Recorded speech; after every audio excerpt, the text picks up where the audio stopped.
I am live. Okay, do I have audio? Let me double check everything. This is going to be a super weird night. One of my alarms is going off. It went off like 5 minutes before the stream started, so I just had to call maintenance. They're coming. They're vaulted ceilings, so there's no way for me to get to them.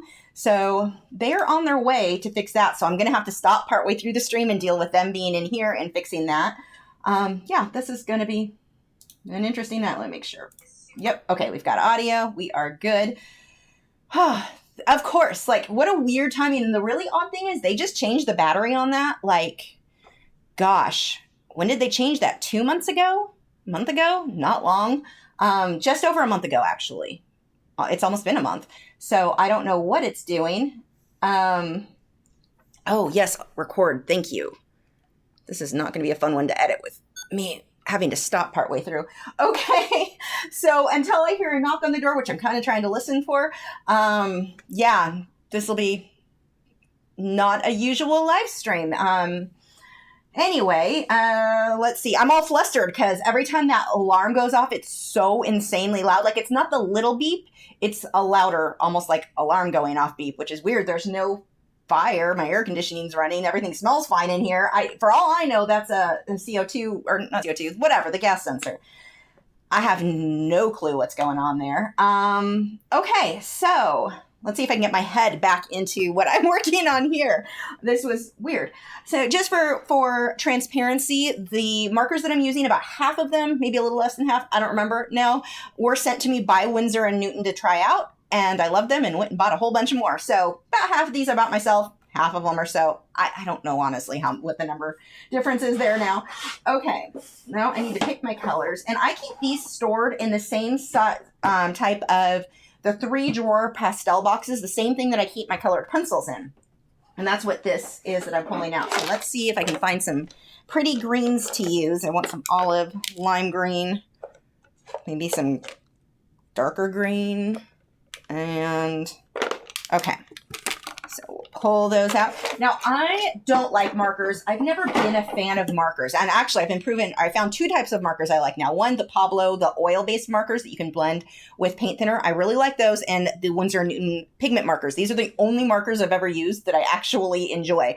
They're amazing because of the way that you blend them. And I'm working on Yupo paper, and Yupo is pretty much a sheet of plastic. So nothing, like whenever I put the markers on, or the same thing for people who use watercolor with this, which I do not like on Yupo. But if you were to use watercolor or any of those on here, if I add water, it's going to pull these markers back off. So when it's done, it definitely needs to be framed to protect it. But that is what's going on right now. Color saturation adjustment. I know it looks kind of yellowish. Trying to see here. I have been messing with these. These are light fast. That's one of the things. The color looks about right. I messed with this earlier, so we're going to leave it for now.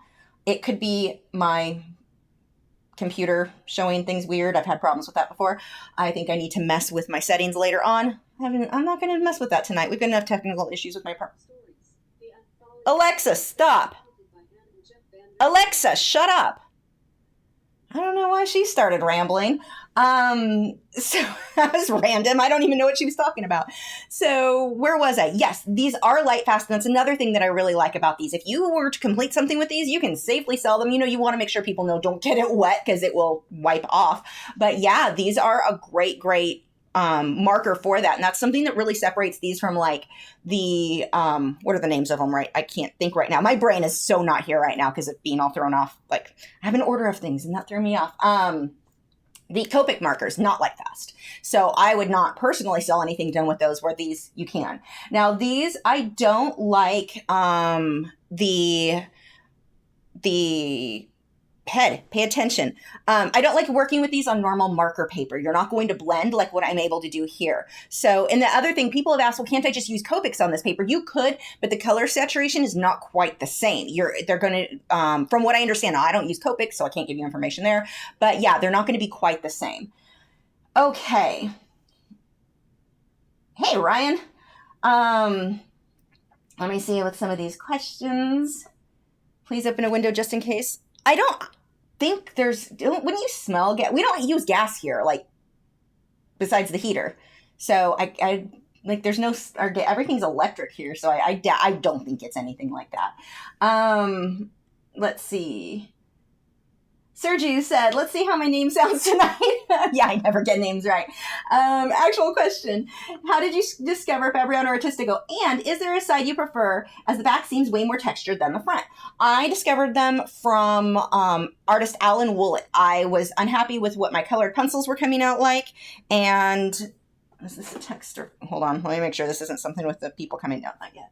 I should actually turn the volume on my phone.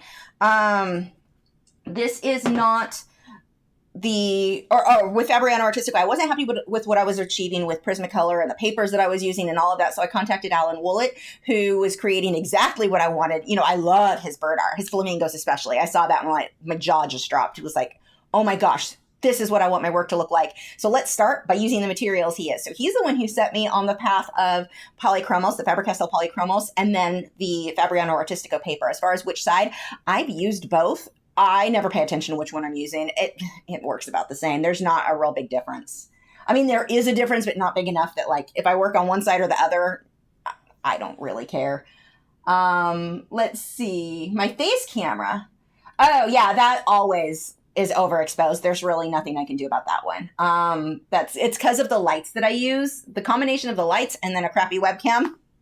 I look like a ghost, and I'm really pale anyway, so it's just like a trifecta of bad things.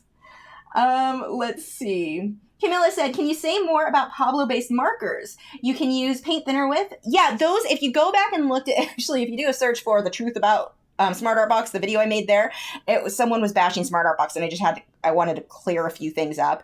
But in addition to that, there is an actual tutorial later on. And what those are, it's a marker. It's an oil base though. So you can draw that on like a marker and then take a paintbrush and paint thinner and blend them out. And they're so much fun to work on. They're light fast. Oh, hold on. Was that? Nope. That is my other apartment manager friend. That has nothing to do with this. Anyway, you can blend those out like you would with paint, oil paint. They reactivate that way. And it was really one of the more fun things I've played with as far as markers go. One of the reasons I never liked markers is I am terrible at blending them because I never learned how. It is complete user error. You can blend Copics just fine. People do it all the time. I never learned how because not light fast. I just wasn't super into them anyway, and they're really expensive. So that was kind of my issue there. So then when you get the Pablo markers, which are an oil base that you can blend out, or in this case, these pigment markers that I can blend out, suddenly I'm like, wow, markers are fun to work with. Okay.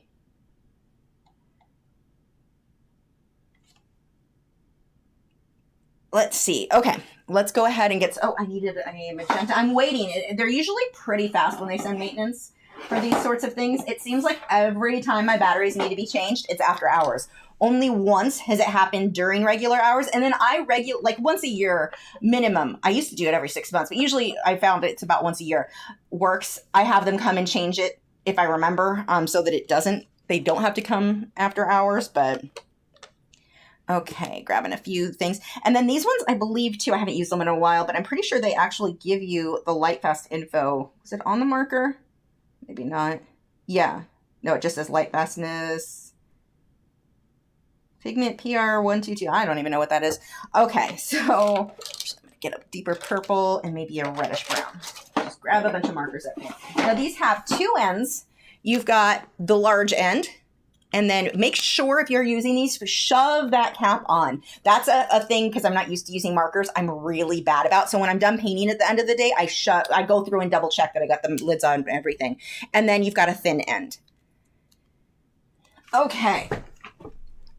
So I'm just going to go ahead and just block in where the pinks are going to go because they kind of blur out the background where these little mushrooms are. I'm not putting them exactly where my reference photo was. Those of you on Patreon, I can tell any of you this, but the reference photos, both the bird and the thing with the mushrooms came from Pixabay, and then I photoshopped them together. Hold on one second. This is going to be the most annoying live stream because of me having to make sure none of these messages are from the people coming to fix this. It is not. Okay. Where was I going with that?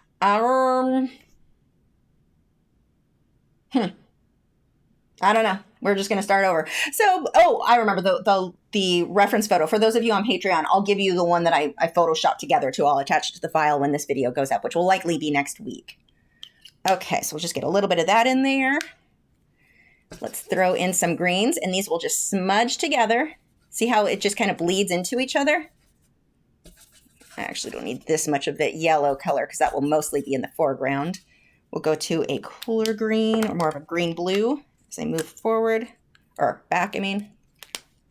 So remember, when you're wanting to create depth in your work, if you can use like more bluish tints in the background and more yellowish tints up front, that's one additional way that you can create depth in your work. The bluish tint just kind of fades into the background, and then the warm for whatever is up closer. Now, if these start to dry, it's no big deal because I can reactivate them. They'll stay wet, and I can take my fingers and just smudge those around. And like how you get this nice smooth blending.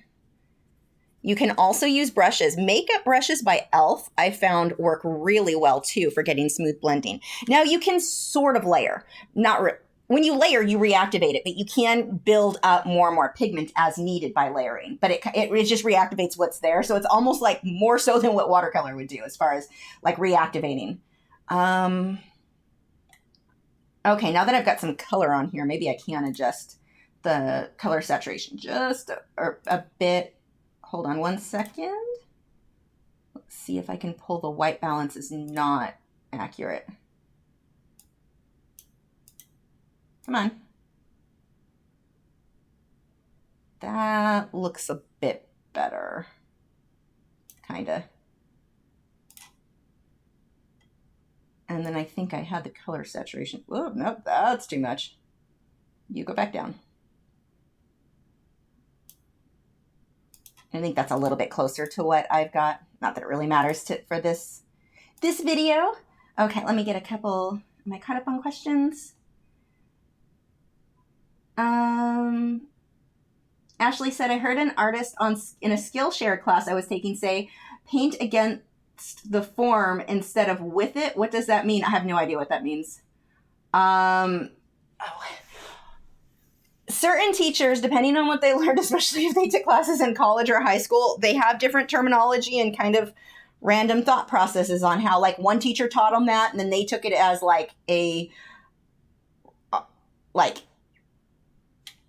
I'm trying to think how to word that. It was almost like scripture. You have to always do one thing. I don't do that with art. I don't have an always work this way, always do that way. Every situation is going to be different. And I find that those who get so like militant into only work this way, always do this, I don't know. And they just don't get the results I'm looking for. So I don't know. I don't take that stuff too seriously. I'm not saying that person can't teach you amazing things. I'm saying little like, always do this. Whenever there's an always, I'm kind of like, I don't know about you. I'm not sure. But I really don't know what she's talking about, in all honesty. Crystal said, I got a new camera today. My first lesson I learned is make sure you have really transferred your images to your computer before formatting your SD card. Yes. That is definitely true. And a hard lesson to learn for sure. Jessica said, are these markers all the same in light fastness? I'm actually not sure. I was trying to look at that. I haven't worked in them in so long. I don't know if they say, it looks like they just keep saying light fast A, but then that's in another language. So I don't know. I would have to look up on their website. I mean, I can't imagine them all being the exact same. I'm just not sure what they are. Let's see. Whoops. Can I do a live stream of one of the baby gorilla I took pictures of at the zoo? Maybe. Boz said, are these markers similar to Copic? Sorry, I'm new to the marker world and have only heard of Copic markers. So no, they're definitely not. And especially because you're going to work with them on, like in this case, where I'm working with them on the Yupo paper, I'm going to get very, very different results, but they're more highly pigmented and they're light fast. And those are going to be some really big differences between these and your typical alcohol markers. Now, Winsor and Newton in their marketing stuff, they talk about it, the difference between these and alcohol markers, but these are alcohol based too. So I'm really not sure why they do that. See how that's starting to dry a little? All I have to do, I'm just going to take my finger, get a little bit of water on it, and I can reactivate that whole thing and see, just a little bit of water. Look how now I can blend this. But if I were to do this with Copics, I'm not going to get the same results. You can get something kind of similar, not the same. Sergio said, any updates on the Faber-Castell situation? Can't wait to see the Albrecht Dürer pronounce that if my name isn't a challenge anymore. Pencil in action. That I should do pretty soon. I don't know what's going. I haven't even heard anything from Faber-Castell since the new person took over. I don't know if I should contact them. I don't know. I'm so busy that I'm kind of like, if I can push this back a little bit, I'm going to do that. But I mean, they already paid me for the videos that I have made by the art supplies they gave me, so I don't know. But I can do a video just for you, you know, my own type of video that's not for them. I can certainly do that. That is weird. That alarm has not gone off yet, but the light was blinking like dark red, so I don't know what that was. Let's see what results I get. Let's use some of the e.l.f. blending brushes. These are makeup brushes. Got a little bit of water on there, probably more than I need. Yeah, way more than I need. Woo, way, way more than I need. Let's go to a dry brush. Smudge that out. That had way too much water. So you're going to, when you use these, you just kind of experiment and play. Don't get mad if something doesn't go exactly how you want. You're not going to have fun if you're being too controlling, I think, with them. I mean, once I get to the bird and the mushrooms that are in focus, then I'll be more controlling. I really like the results better with my fingers. But you can get more controlling then, but don't, like, if you're playing with them on the background, I'm just kind of, as long as it's out of focus, I'm just letting it do what it wants to do and smudging this out. I find that to be more fun than trying to worry too much about everything being exactly how you planned. Let's get a little bit more of this guy in there. I'm really impressed. Whoops. I'm really impressed. I have not used these in, gosh, like a year. I mean, it's been a long time since I've used these. What did I just hear? Hold on. I better check to make sure that that was not someone at my door. But it's been so long since I've used these. I was a little worried they would have dried out. They didn't. I'll be right back.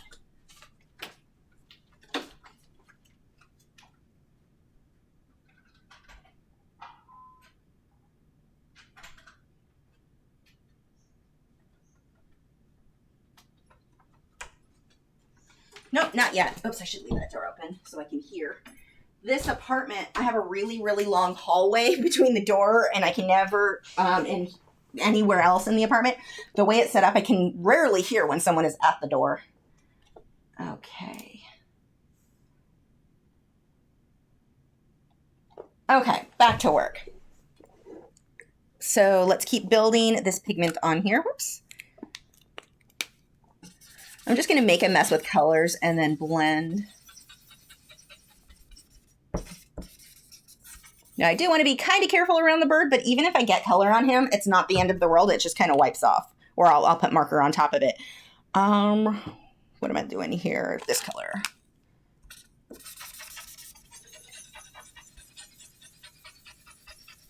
You see how you can blend with the marker itself. You know, they kind of blend and mix together. And then when you want it really soft, I'll use my fingers.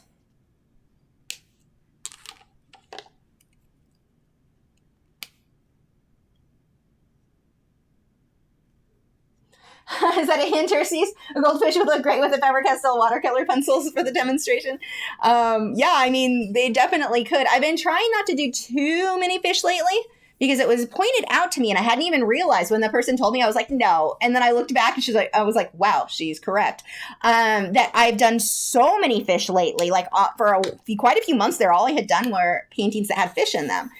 And she was asking if I was still going to do fluffy animals and feathered animals. And I'm like, oh my gosh, I didn't realize it'd been so long. So I'm trying to get get a few furry and feathered critters painted first.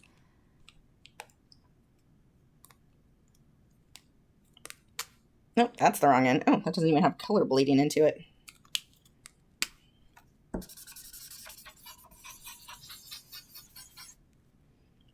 Now these actually blend really well. What was that?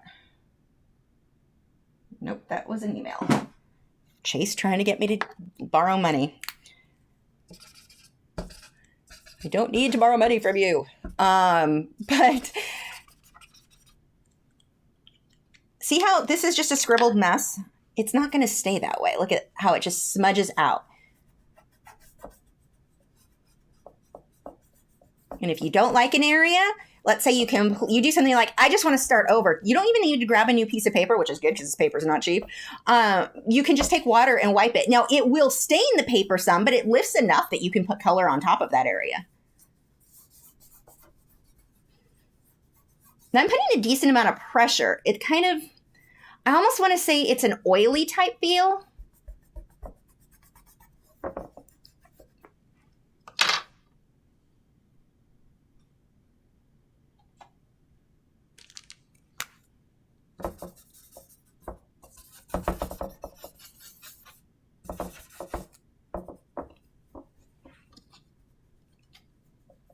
Now they also have colorless blenders that you can use to blend out too and to reactivate. I should probably pull one of those out in case I need it. I don't use them that often. That is a white blender. Now the white with these, this is one thing. The white is not very opaque. So if you need something to be really, really white, leave the white of your paper showing. I think this is my colorless blender. Yep. Art Jitter said, my hubby bought me a Strathmore Vision sketchbook. I don't want to hurt his feelings, but try to only use archival. Is it a good paper, or should the notebook have an accent? Let's see, Strathmore usually I think is pretty good. Is that what I have over here? That sounds kind of like the sketchbook. I don't know where it is right now. Hold on, let me double check. Is that what I actually have?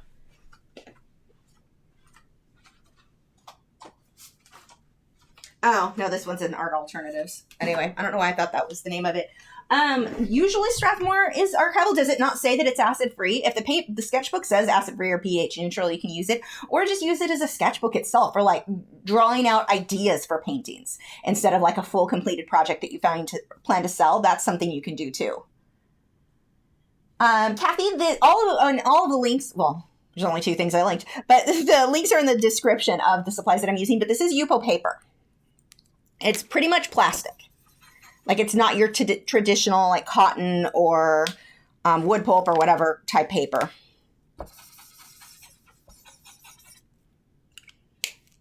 Actually like more of a blue-green. I've got one of those.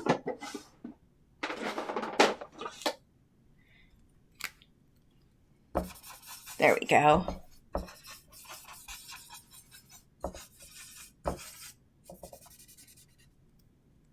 So what I'm looking at too on the bird is where is he really light? Because I want to put dark next to it so I get nice contrast there. Be careful around the mushrooms.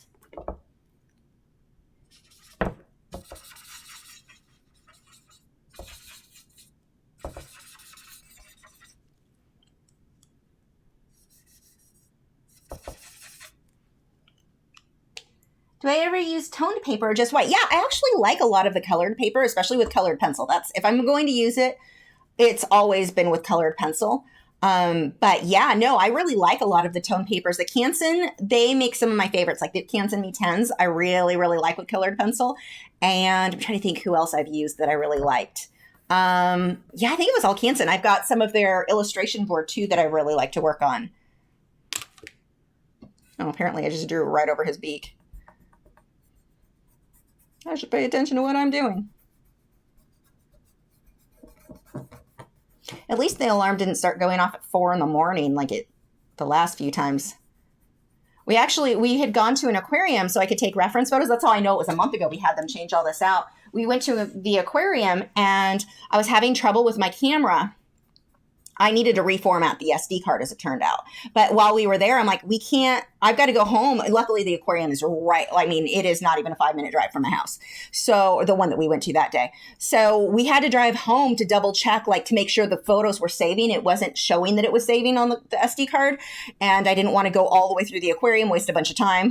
That's when I got the photos of the sea turtle, or sea turtles actually. But we came home, and as soon as we came home, that's when we found the alarms had been going off. And so I'm like, thank God, because by the time we got home, it would have been after hours. I would have had to wait longer, and my dogs would have had a heart attack. Like it freaks one of my dogs, Echo. She gets super, super, super scared with that alarm sound. So it was funny because I'm like, wow, I was so annoyed. I had to come home to see if my camera was recording things and figure out how to fix it. And it actually was a really good, like, random thing to have been happening at the time. Like, what a weird, I've never had my camera do that before. And it was a really good thing it did. It saved me some future headaches, that's for sure. Let me blend this and I'll get caught up on some questions. And I find the blending, when you want the soft blending working in circles, works better. If you go side to side, you get a very streaky result.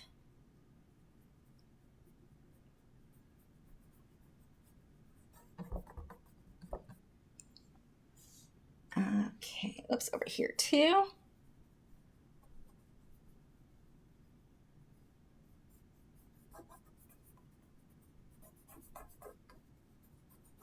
Okay, let me get a few questions answered here. Boz said, I've been playing with adding glazing medium into acrylic paintings, and I'm curious if I could still do an oil technique on top, or would there be an interaction? You should be fine. It doesn't stick as well, though. So sometimes with the glazing medium, if you make your surface too smooth, the oil may have a hard time adhering really well to it as you're painting. It may just kind of slip around. So that would be the only thing that would potentially cause problems for you that I can think of.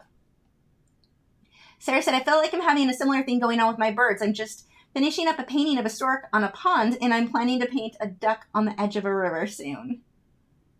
Too cute. I love birds. Okay, let's see. PZ Cherokee, are you really going to blend with your finger the whole piece? What would you use if it were a larger size? Probably still my hands. I'm not going to work larger than this, honestly, with marker. It just seems kind of impractical. But on something this size, maybe a little bit larger. But even then, I would still use my hands. They're easier to it's just easier to control and get the results that I want for that blending. Elaine said, during the holidays, do you ever do holiday-themed art? Just trying to decide if I should. Sometimes, but for the purpose of tutorials, not for the purpose of sales. Holiday-themed art is not really my thing now. Seasoned art, yeah, because that can be, you can hang a winter scene all year round if you wanted to. But it's kind of weird for the type of artwork that I do, for it to be holiday-themed. If it's only hung, like, no one's going to buy something. Maybe somebody would, but most people would not want to buy something that's only really displayed once a year for a month or a few weeks, whatever it is that, or I don't know, in some areas for 6 months because they don't take their Christmas lights down. But for me, as far as like sales, I don't do it. But maybe if you wanted to do themed work that you were having greeting cards printed on, that may be worth it. I mean, there may be times where there are cases where it would be beneficial to you. But as far as like, I'm painting a painting that I hope sells, I'm probably not going to do a holiday theme. But for videos, because people enjoy doing it, like simple, quick paint-alongs, then I do holiday themes. But that's a little bit different because that's more coming from the YouTube side of things versus the, trying to sell painting side of things. Maybe I can do a squirrel for Faber-Castell watercolor pencils demonstration, maybe a duck-billed platypus, seal, or jaguar. You got all kinds of suggestions tonight. Sergio said, how much time would a project in pigment marker take compared to an Inktense one? About the same, I think. It wouldn't, this is a fairly fast medium, but I find that it's a little bit easier for me to make a super, like if I want a really realistic, I can do that with Inktense. I think Inktense is a little bit more, what's the word I'm looking for? Versatile in the different styles that you can do. This one will have a semi-realistic, depending on what I work on.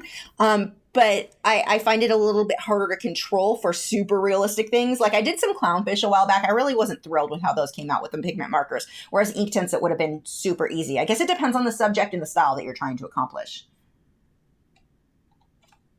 Okay, let's get a bit more on here.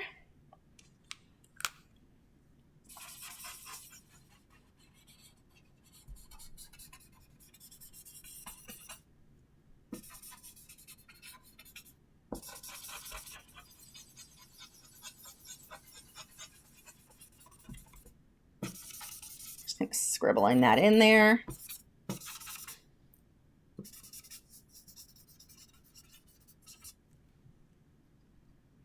Jenna said, you think most people wouldn't buy holiday, but you haven't met my husband. He found and bought a Santa and Moose print and wanted me to hang it in my studio the rest of the year. That is hilarious. Senior said, you missed my question. Can I use glazing technique for acrylic paint? Any tip for beginners? Yeah, I mean, watch any of my videos. I use that, and they're here. So I will be right back. Let me take care of the drama going on with my thing. Be right back.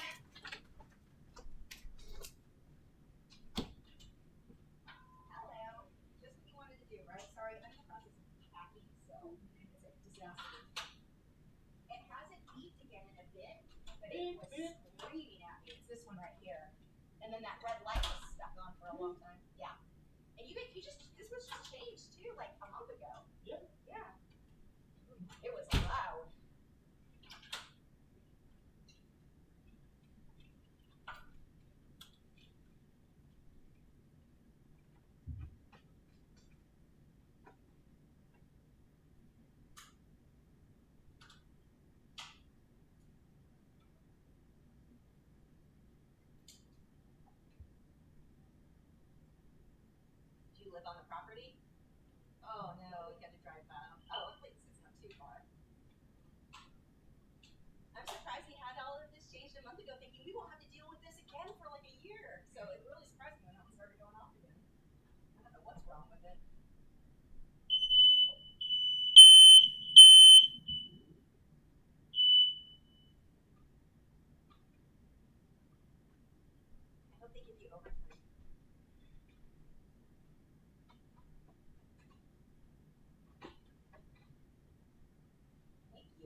Okay. Oh, did I not disconnect my battery? Oh, the computer's not plugged in. Where is my... Hold on. Ugh. Clearly, I was not prepared. Actually, I was prepared. It's just that with all this happening, I didn't finish doing all the stuff that I needed to do before the live stream. Okay, and now we have power. Here we go. Let's see. Sorry, yeah, yes. It was an unpleasant sound. Stacy, stop trying to control, I can't even say a word, my Amazon device. So my friend Stacy, when I'm on the phone with her, I always have her on speaker. She likes to try to turn on my lights around the house. I had to change the terms and then mute her so she has no idea what the new words are because she kept turning off my lights when I was on the phone with her. Let's see. Okay, back to Sienna. Sienna had asked about using glazing technique for acrylic paint. Absolutely same as oil. I mean, as far as you can either use a glazing medium, only unlike oil, you could also use water as a glazing technique. But if you watch any of my videos on acrylic painting, you'll see exactly how I do that. But absolutely. Gail says, cue the elevator music. Jesse's stuff. Sally,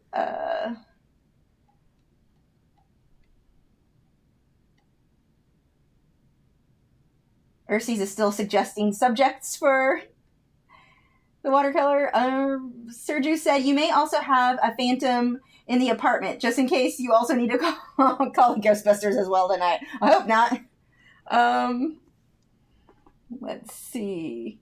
where they're floating things in the air. It'll look like there's like floating orbs and stuff. It's dust, usually from chicken. But on camera, when like a random tiny feather dust fluff, because cockatiels have like this powder that coats them, it on camera will look like this random orb that is kind of scary. But that's all it is. Okay, if that's what you guys saw.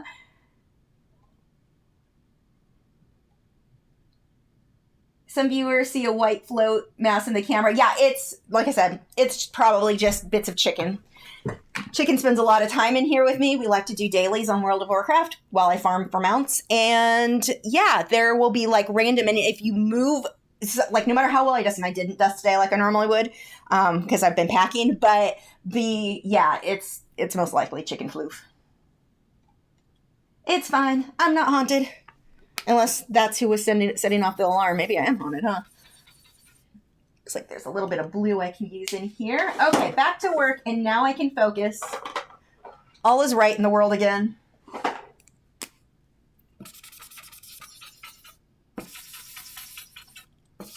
He changed both of the alarms, or the detectors that are too high for me to reach, which I feel bad. I think it was him who was here last time. I don't know. We've had them done so many times. I can't keep track.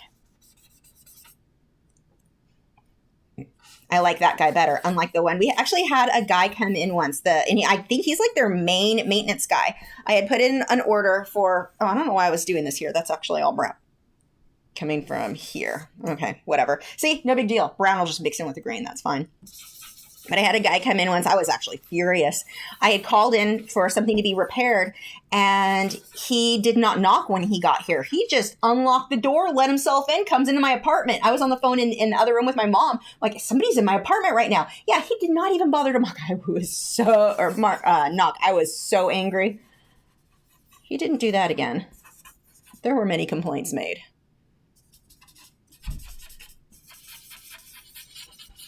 That was not who just came.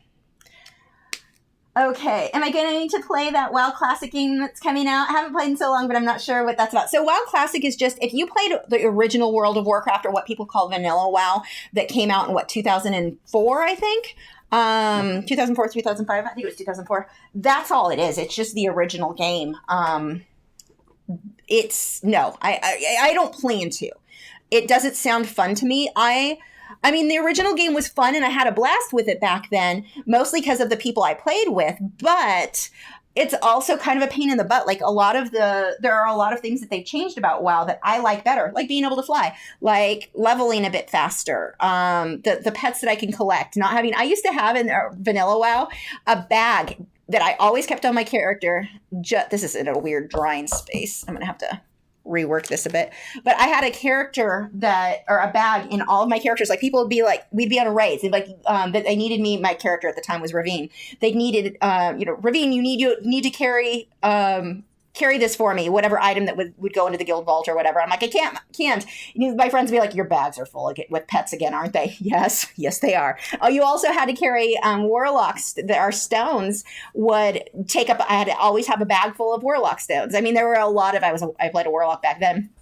But there were things about the game that I definitely don't miss. I mean, they were kind of funny at the time, but I don't think I would enjoy going back to things. Like, I like the new stuff better. So no, I'm not going to. My friend Jen has been playing it, but no. Air compressor went off. Let's see. Jessica said, same thing happened to me. My partner ordered takeaway, and the guy just let himself in and asked if it was the correct address. Holy crap. That's even worse. At least this guy had the key to my apartment, I guess. Maybe that is worse. Sergio said, did I unleash my inner sailor on that guy?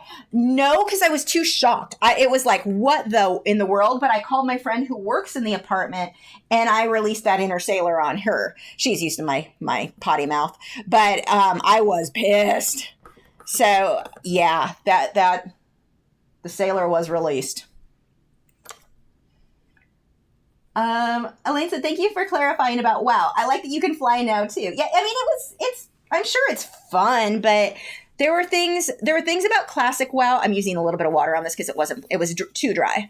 But there were things about classic WoW that I liked that I did have fun, but I think a lot of it was just the social interaction. Like you couldn't message people or talk to people who were on another server. You couldn't talk to somebody who was on Horde if you were Alliance. That's not the same. I know that now because I'm talking to my friend through Battle.net who's been, not right now, but I mean, who's been playing Classic WoW. So they did change, like some of that is not technically the same as what the original was. But I mean, there was definitely a lot back then as far as finding groups to play with that it was easier, I think, to find a good guild because you had to there was no LFG or LFR and all of those. So you had to find groups. There was more social interaction back then. So that aspect's fun. I think was a little bit better than now. Now it's just like you get into an LFR or LFG. Most people don't even talk to each other. I don't talk to anybody. Like, I don't know you. You're a stranger danger. I'm not talking at all. But back then, you really got to know people, which was fun. Like, I have a lot of good friends to this day that I met back in because of Vanilla WoW, because of how you played and, like, got to know people back then. So I'm just going to keep smudging this because it's too dry. Now, another thing I can do, let's see how I like my blender this way. Here we go. This is actually going to be a little bit easier. We'll use my clear blender and re-wet all of this. The only thing is with a clear blender, it's going to be a little bit lighter sometimes than what I can get or what I would have had. Sergio said, has it been established that Nugget is Matt's bird and there is no possibility for a chicken Mageddon situation? Completely. He definitely is Matt's bird. Although last night we were watching the Dave Chappelle comedy special on Netflix, and through the whole thing, Nugget insisted on me playing with him. He likes plastic bags. Like if you crinkle a plastic bag, there's something weird about that parrotlets go nuts over a plastic bag. I mean, he poofs himself up. He's like yelling at it, and chirping away and biting at the bag. And when you stop, he gets mad. He looks like he's angry, but he's having fun. So I was doing a game with him back and forth where I would crinkle the bag for him, and then I had a rag. It was actually the bottom of my mop that had gotten washed, but the mop, which is kind of like a rag, was on the floor, and I would hold it up and he'd zoom under. I'd throw it over him. He'd say peekaboo. I'd let him out, and every time he would do it, I would go crinkle the bag for him. So it was like his reward for running in and saying peekaboo when I uncovered him. And then he'd get the bag crinkled again. So we actually did that for like, I don't know, however long the Dave Chappelle comedy special thing was. That bird did not get sick of it, but he'll play with me now. But he definitely prefers Matt, which I don't think there's any possibility of him stealing him. He's funny because like when I try to pick him up with my hands, he'll fly away. Like I have to actually catch him around his wings if I need to pick him up. He won't just step onto my hand. But I can sit there and like lean over him. He'll be on the floor. I can lean over him and like kiss his back. He doesn't care if my face is near him, not my hands. He does not want my hands picking him up. He's the weirdest, oddest little bird. Not like any other bird I've ever had. Let's see. Courtney said, what do you have on the brush that you're using to blend with? Just water. It's only water. Super easy. Fem says, pigment markers. Let's see. I swear I typed yay pigment markers. But did you notice I kind of skipped that? I was like, two Y's. Does that mean something? And I sound stupid. I'll just go pigment markers. I read that part. Okay. That's funny. But yeah, parrotlets, that, like, if I ever, like, I mean, chickens should live for 25 years or so, if all goes well. But if I have to get a new chicken someday, I think I would go with, like, if I wanted a bird for myself again. I never was planning on having a bird for myself. I just don't have time. But I would probably go with with a parrotlet. Like the personality on that bird, chicken I adore, but parrotlets are really neat. Like their personalities are so unique. And keep in mind, I grew up with birds. I mean, my parents bred macaws and lovebirds, and then we had Amazon parrots and cockatoos. We had tons of birds. So that to say that he has such a unique personality, like seriously, I've never had a bird anything like the parrotlet. Really funny little guys.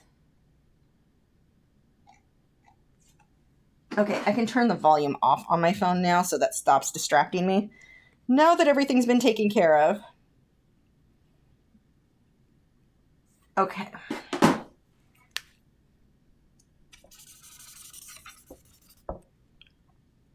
Now I do need to watch, see how I'm getting a definite line here. That's a little harsh. I'll want to smooth it. Actually, I'll probably just pull the branch over that a little bit. I'll do it the easy way. It doesn't really matter if the branch is a little thicker. Sarah said, I don't know if you already mentioned it. I joined the stream late, but what is this piece going to be? It's a little bird and a yellow and blue bird, and I'm not saying the name because I don't want to get demonetized by YouTube not understanding what that word actually doesn't mean always girly bits. But really cute little bird and a blue version of girly bits, apparently, and a branch with moss all over it and mushrooms. Yeah, YouTube's really weird about demonetizing for everything, and so I just try to avoid certain words that they will misinterpret.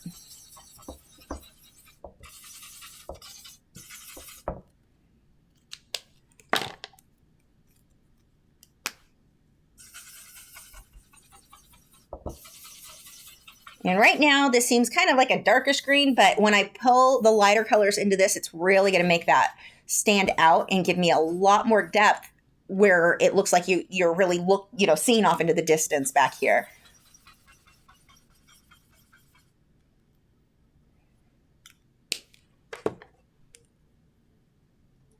Sergio said, so because of chicken, my partner is doomed to hear cockatiel YouTube videos at least twice a week and be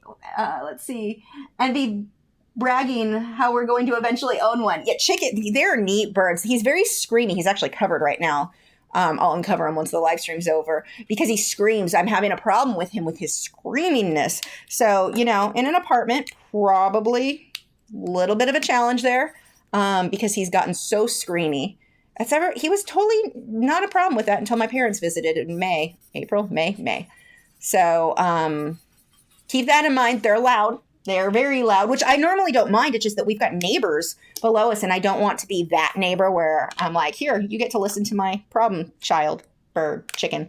So, make sure you're in a place where if you're going to do a cockatiel, especially, make sure you're in a place where a screaming bird is not going to cause a problem for your neighbors. Because, man, can that screaming be loud. Nugget's really quiet. I mean, Nugget screams all the time, but their voice is tiny. They're very, very soft.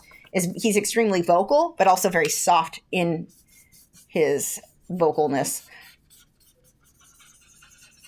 But that would be my big thing to warn you about. As awesome as they are, he's a bit of a challenge right now in the apartment just because of how much he's screaming.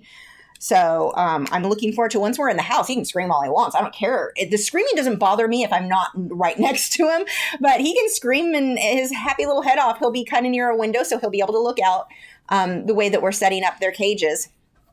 So when I'm not in the room, he'll still see out. So he may be loud then. He just needs to wait till we move, which we just found out.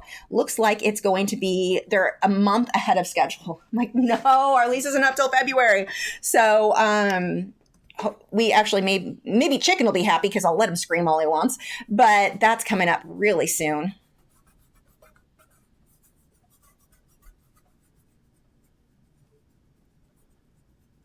I'm looking forward to not sharing walls with noisy neighbors. The people on the other side of my studio wall, they have had their TV up a lot lately. They can't hear Screamy Chicken, so that's not what it's about. It's only the people below me that might be able to hear him. Okay.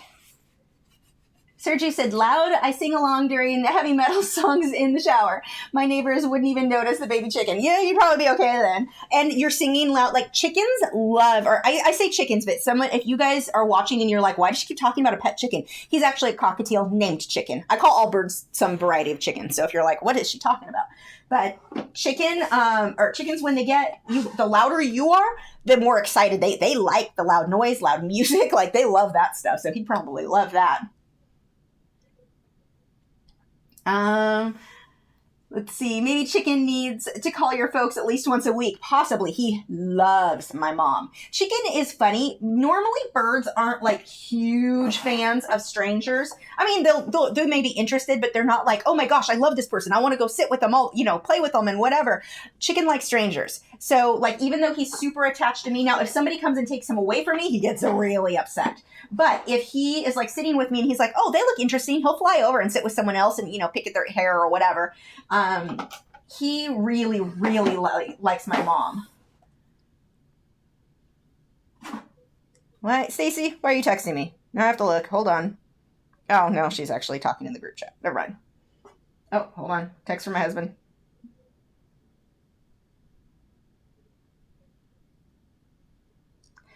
He's sending me anime memes, and I don't even know what that anime meme meant. I will have to look at that again later.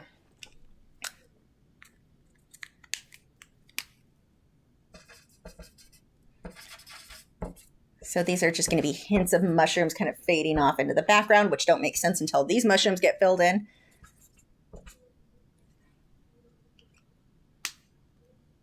Solar Sun said that paper is amazing. It doesn't cause any flakes of the paper when rubbing. Or is there a certain method to apply finger pressure? It's plastic. It's not like your normal cotton paper. It's plastic. So you can't hurt it from that. Gail said, my bird loves females and he's a ladies' bird. And Chicken will go visit my male friends too when they come over, but he loves my mom. And I'm not sure with him, it may be too. My mom's the one who raised the birds before, so my mom knows chicken behavior, like how to handle them and whatever. Like, she's not going to be hesitant picking him up. She's used to birds, so that may have something to do with it too. Where's my white? Oh, I have that out already. Art by Sam Patterson said, when are you going to paint that mermaid you've been talking about doing?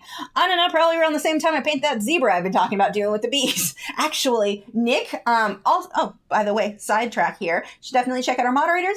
Joseph and Nick both have art channels here on YouTube. Links are in the description. But Nick sent me a bunch of bees. That's one of the emails that came through. He has beehives, which already is amazing. But he sent me a bunch of macro shots. So I've got some bee reference photos for that giraffe. I keep saying giraffe, zebra. I may do that soon. I have a lot of plans I just haven't gotten to yet. Vic said, which is the best paper for Polychromos colored pencil? I can't say which is the best. I can tell you some of the papers that I like. Arches. I'm in love with Arches hot press watercolor paper. Fabriano Artistico, which I thought that I wouldn't buy again, but now it's gotten to the point where I'm used to the newer formulation. So at least with colored pencil, I don't like it for water media so much, but for colored pencil, I would definitely, I may end up ordering more for colored pencil. The more I use it, the more it's grown on me, the newer version of it. I was using it just to because I had it just to kind of use it up. But the more I used it, the more I got used to it and realized, it's actually, it's growing on me. Can't Send Me Tens is another one that I like. Actually, Can't Send Me Tens, if you're only using Polychromos, I probably wouldn't go with that one. I like the Can't Send Me Tens when I combine them with wax-based pencils. So just Polychromos, I would probably say Arches or Fabriano Artistico are my two favorites. I do not like Stonehenge for just Polychromos. Stonehenge, or Spongehenge, as Alan Willett calls it, is even when when I burnish, I don't know. I just don't like Stonehenge and Polychromos by themselves together. It's kind of a weird, I wasn't thrilled with the results. Now, when I use it in combination with my wax-based pencils, then I love it. But I wasn't a huge fan of Stonehenge and Polychromos by themselves.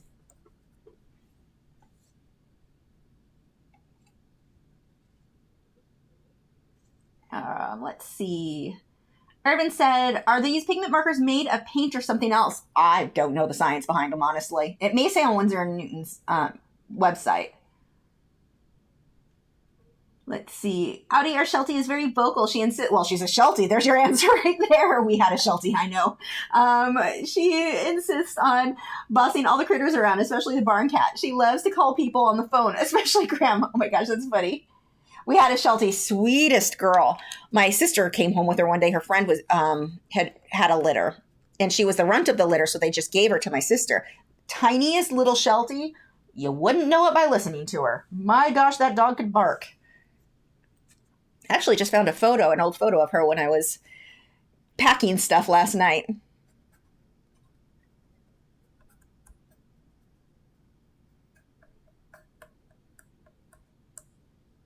She was funny. You couldn't sneeze. If you sneezed, she attacked your nose. I mean, it was funny when you were prepared for it. I guess I should put it that way.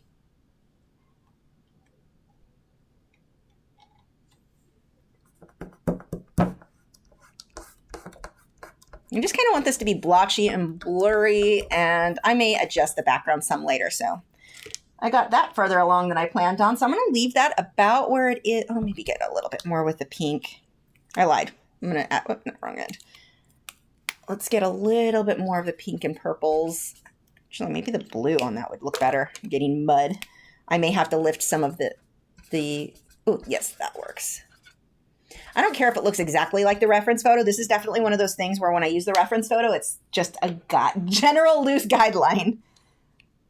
Ellen said, how do Faber Polys and watercolor pencils play with supercolor? I've never used supercolor, so I can't tell. I really can't give you any advice there. Faber-Castell Polychromos and watercolor pencils together, a great combination. You would put your watercolor pencils down first, blend everything out, be completely done with your watercolor pencils before you go on top of Polychromos, because you don't want to put the watercolor pencils back over the Polychromos, because then it's no longer archived. Like, it won't stick to the Polychromos well. So that could be a problem.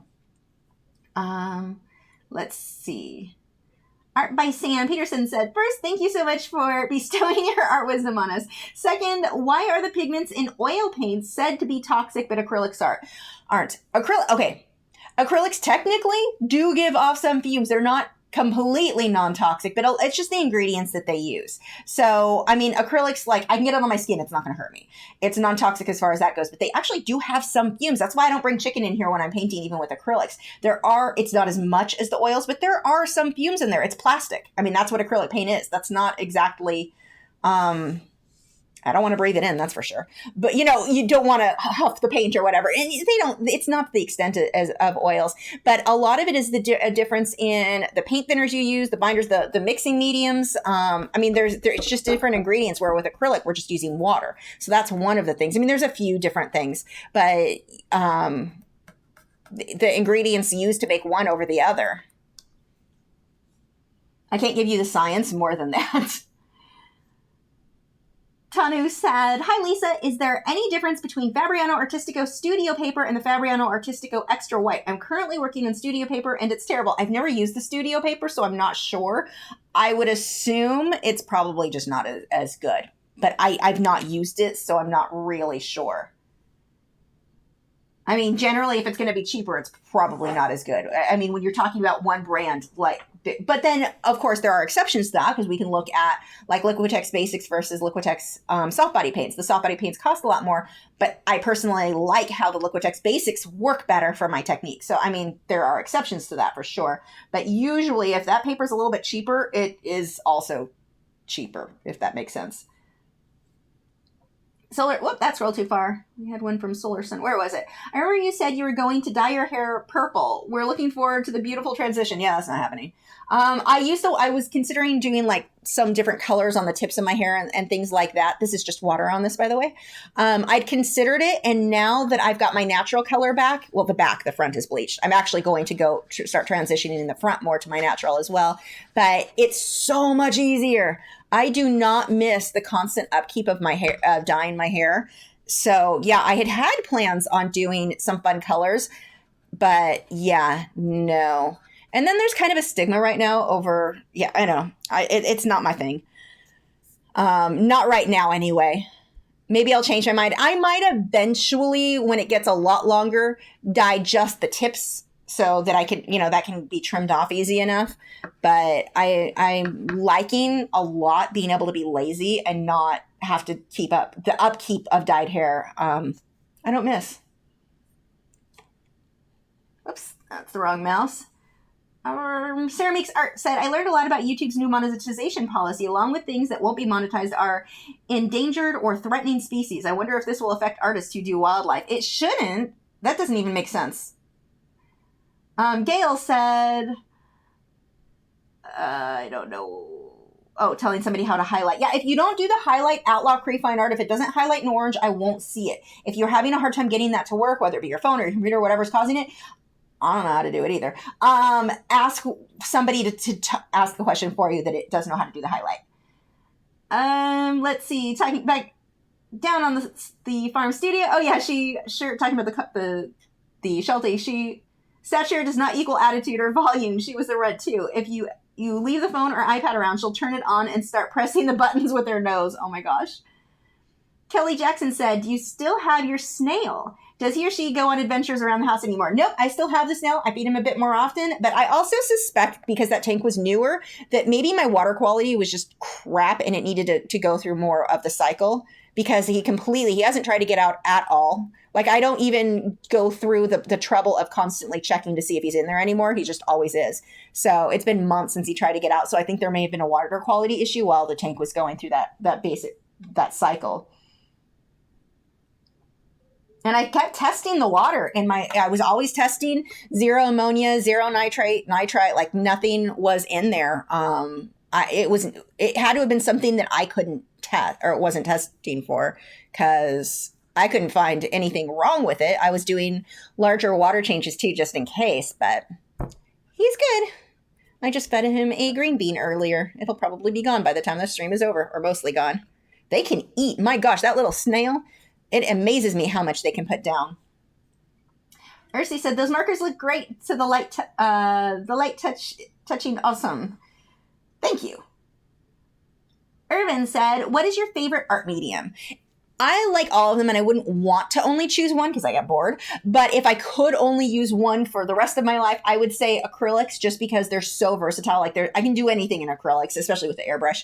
So I would say acrylics. Also, that was really my first, like, my primary medium. So that when I started taking art seriously, so I've got a little bit of that nostalgia there, I guess. I don't know if that's not the right word. Well, it fits, but it's not really what I'm looking for. But yeah, that is, I would say acrylics. Just, I can do anything. I can do it quickly. That's the other thing. I can get something done so fast in acrylic compared to most other things, with the possible exception of like Inktense.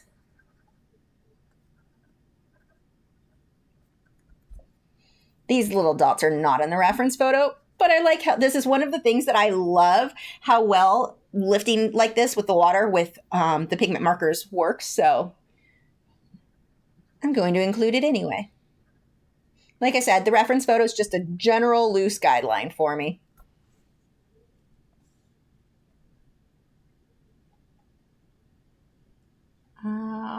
Scroll too far. Feek says, what is the best way to blend Polychromos pencils without using OMS? I use OMS. I can't tell you. I don't work without OMS. I have arthritis in my hand, my wrist, this one especially. So I don't, like, it's not even an option for me to work without OMS. The OMS is the only reason I'm able to still work in colored pencil without hurting myself. So it's not something that I've really experienced or experimented that much with. I was already using OMS by the time I started using Polychromos, so I'm really not sure. I mean, people do it all the time without it. A lot of layering, possibly burnishing. I honestly don't know. I'm not the person to ask because I only use it with OMS. Unless you work with Powder Blender. Powder Blender, there you go. Why didn't I think of that? That would be another option. Powder Blender on sanded paper is another way that I can blend without OMS that doesn't hurt my hands, and that actually makes the medium go really fast. I need to do another Powder Blender video. I have not done one in way too long. But that is a way you can go too.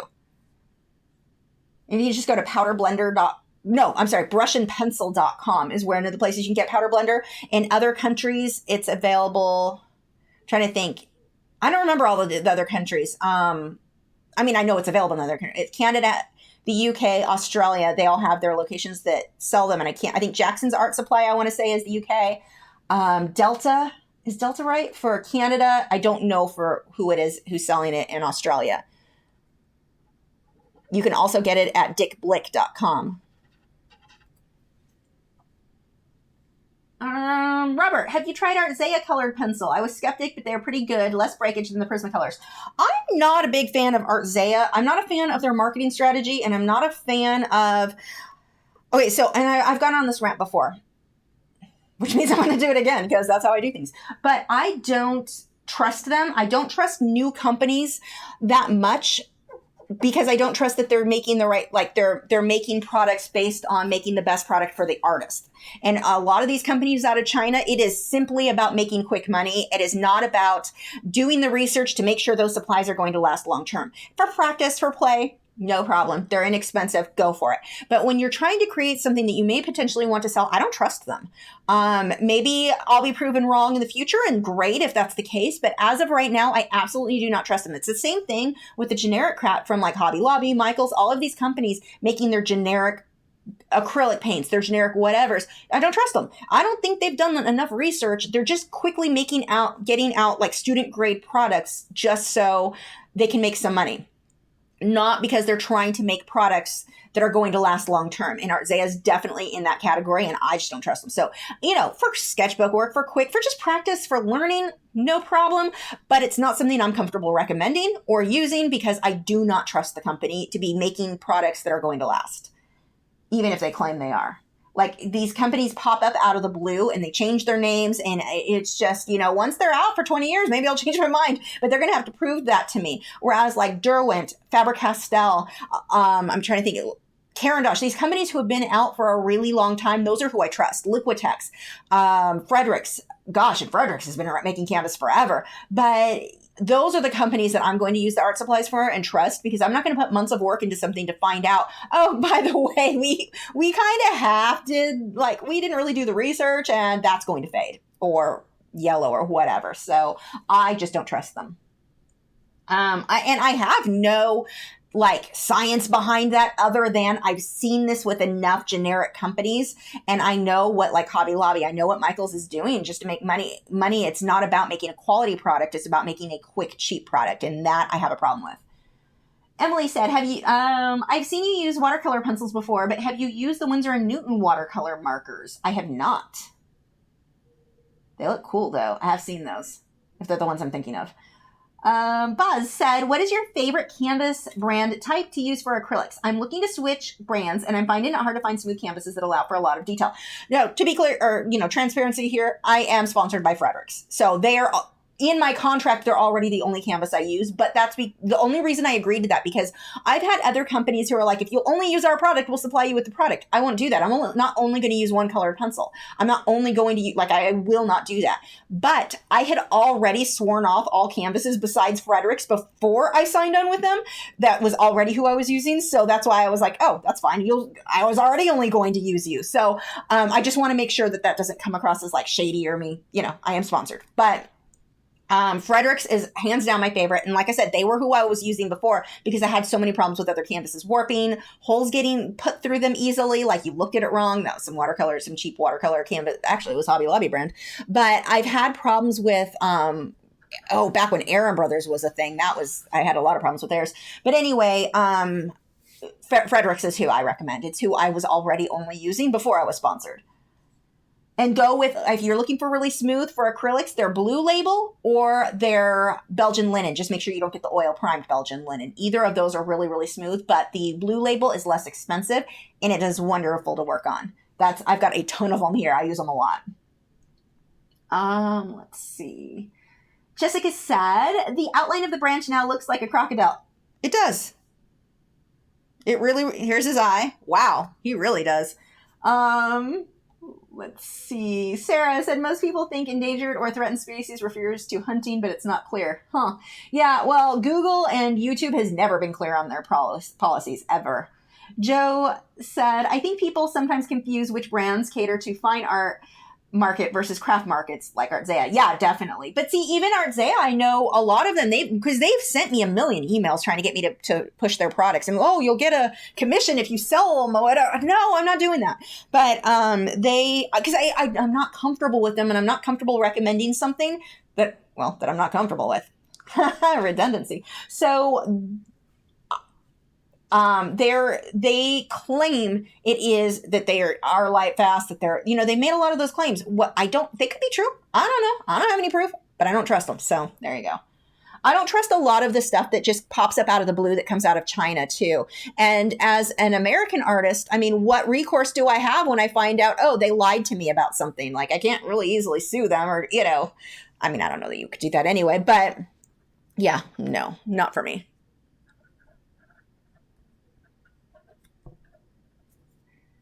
But they they are claiming they're for professionals too. At least they did in the emails I got.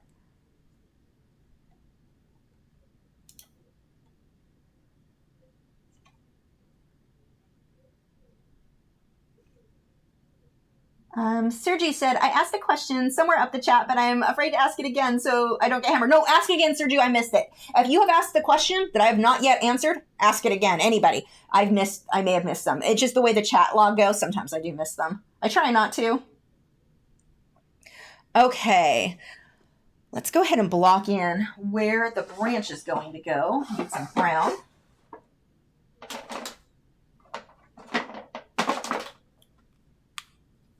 Did I just grab two of the same colors? I think I did.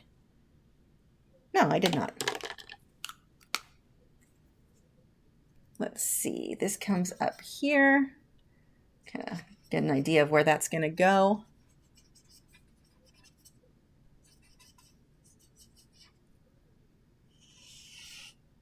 All right. Can you guys hear my neighbor's TV? I can. I think I'd be more annoyed by it if it weren't for the fact that I'm like, only a couple more months. Only a couple more months. And it's weird. I don't know how loud that has to be because I know the way that unit's set up. Like their TV's not hanging on this wall. Their kitchen is right here. So I don't even know how it's that loud. And again, I've got a screamy chicken. But he is covered so he doesn't drive other neighbors crazy. So, you know, I'm being considerate.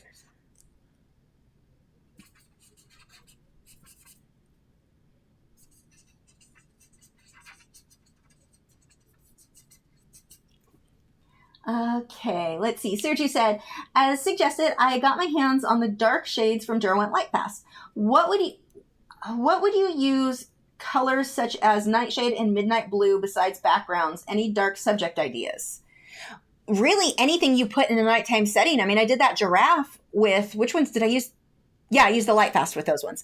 And I painted him, he's purple, and he's a giraffe. That doesn't really fit. You make it nighttime. So you can use really any subject matter. And with darker colors, you can have fun with like jellyfish in the dark. Or I'm trying to think, a lot of stuff with fish is easy because you get the really dark backgrounds. Let's see, what else? I don't know. But I mean, you technically can do anything. You just make it a nighttime scene. I haven't even drank my coffee. Ellen said, what type of plastic did you use and where did you get it? What type of plastic? Trying to think if this question was, if you're talking about the paper, it's Yupo. I mean, that's just what that paper's made out of. So maybe that's what the question was for. Art by Sam Peterson. Sorry, my brain is still a little bit frazzled from like, when you get ready for the live stream, it's always like trying to focus on everything you need to do. And then when something threw that off and having to call maintenance and everything during the live stream, I'm like, oh my gosh, my brain it's gone. I'm not here tonight at all. Worse than usual. I think I've said that like 8 live streams in a row. I'm not here tonight. But anyway, so I apologize. But if you mean plastic, if the paper, it's just Yupo. I think I got mine from Dick Blick or Jerry's most likely, or Amazon. Those are like the 3 places I usually look for art. Double check the prices. I know I've got it linked in Amazon, but always double check the prices because sometimes one will be way cheaper than the other or whatever. So always check that. Art by Sam Peterson said, have you ever heard of Andrew Tischler? Maybe here on YouTube. He's an amazing oil painter. No, I actually don't watch that much YouTube. I'm so busy painting and working on stuff. That sounds terrible. You'd think like, oh, you do YouTube. You should want to support everybody. I do. I don't have time. So I don't watch a lot. I think I watch more fish videos than I do. Well, I definitely watch more fish videos than I do art videos.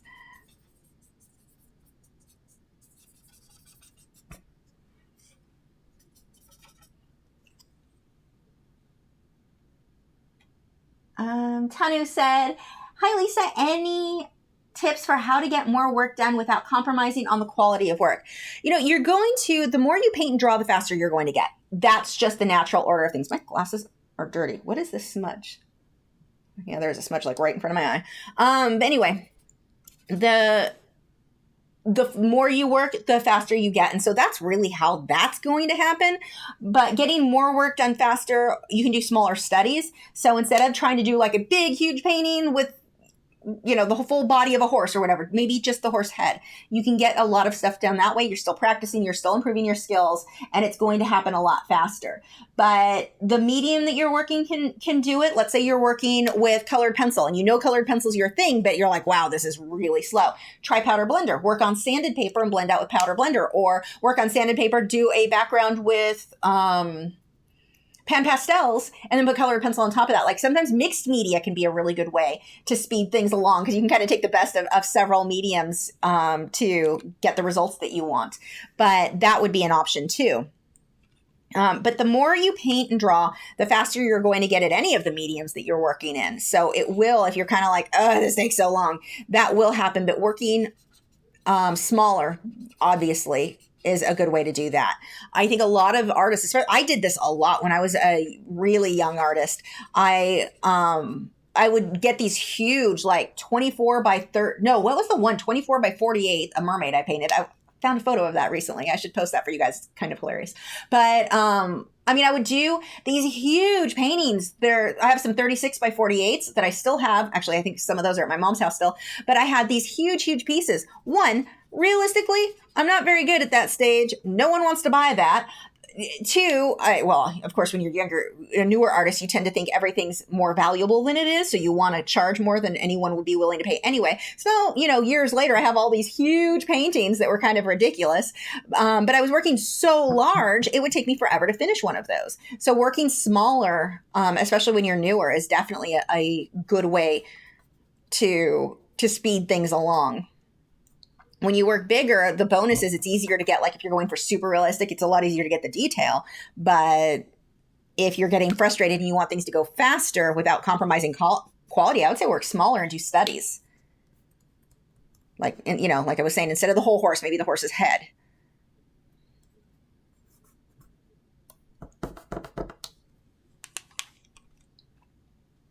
Let's see. My other tip, stop watching TV. I feel like so many people spend so much time, and I noticed that here, like in the apartments, everyone's windows are open. When I'm out walking at night, you see everyone has their TV on. I don't watch TV, so it's not something I really relate to. Occasionally I'll put Netflix on, not often. I really do not watch much at all. So, whoops, I just lost that. That is not what I meant to hit. But I'm watching how many people are watching TV, and I'm like, how do you even have time for that?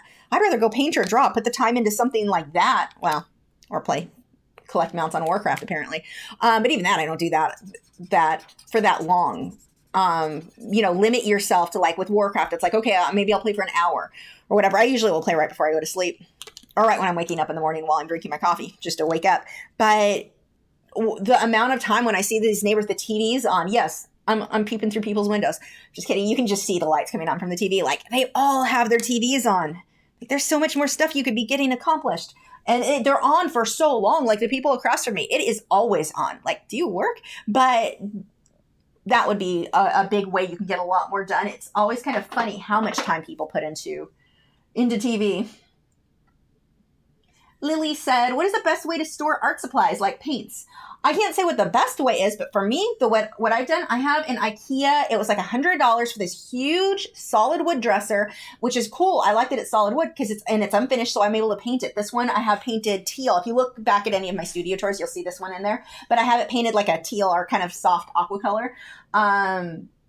That one I really like. It holds, the top drawer has like my paintbrushes, some of the pencils. The next drawer down, I have it categorized by medium. The next drawer down has all of my pencils. So watercolor pencils, Inktense pencils, water-soluble graphite. Like I have all those in there. And then the next row, what do I have in that one? I think that is airbrushing supplies. Next drawer is my oil painting supplies. And the bottom one are my acrylic paints. But that was a really good way for me to store stuff. Another way that you can go, if you don't have as much, get a tool chest for like fishing, or the Rubbermaid tool chest is what I used to use. I don't know if they still make those because this was like 20 years ago, but if you went to like Home Depot and Lowe's, both carried them. They had different colors, one versus the other, but it was like a Rubbermaid tool chest on wheels with a handle. I used that for years. That was really, really nice. Now I have too many paints, like that really isn't practical, but those are cool if you have a smaller amount of supplies. So those are a couple of options for you to consider. Ursi said, I like the squiggle noise that these markers make too. I like that too. That's funny you say that. Let's see. Sarah said, is it possible to have a sponsorship that doesn't require you to only use brand products? Like, can you have a contract that's only good for one video or a series of videos? Absolutely. Most don't require just that one. Like, I know of an artist who had told me before she was only working with one type of pencil because or one paper. And it was a paper I didn't really like that much too, but she got free paper. I'm like, it's not worth it to me if they expect you to only use that one. I'm like, the paper's not that expensive. I would rather just use whatever I want. But if for like a single video, like I did, let's say, trying to think of something, for example, like, well, Frederick's initially, my first video I made for them, there was no agreement that I could only use them back then. It was just a standalone video. They sent me some canvases in exchange for that standalone video. I could use anything I wanted. I was still only using Frederick's, so it didn't really make a difference. I'm trying to think. Derwent. I've done several videos for Derwent and it wasn't a paid video. They gave, well, except for the artwork that I did on the tins, but they gave me the materials and let me make videos as I wanted for them, but they didn't require me to only use one brand. So that, yes, you absolutely, I think it's more normal if it's a sponsored video for them not to require you unless it's an ongoing contract, like what I have with Frederick's, they just usually on YouTube want to see you use their product, have one video kind of promoting the product. So it's like a long advertisement type thing.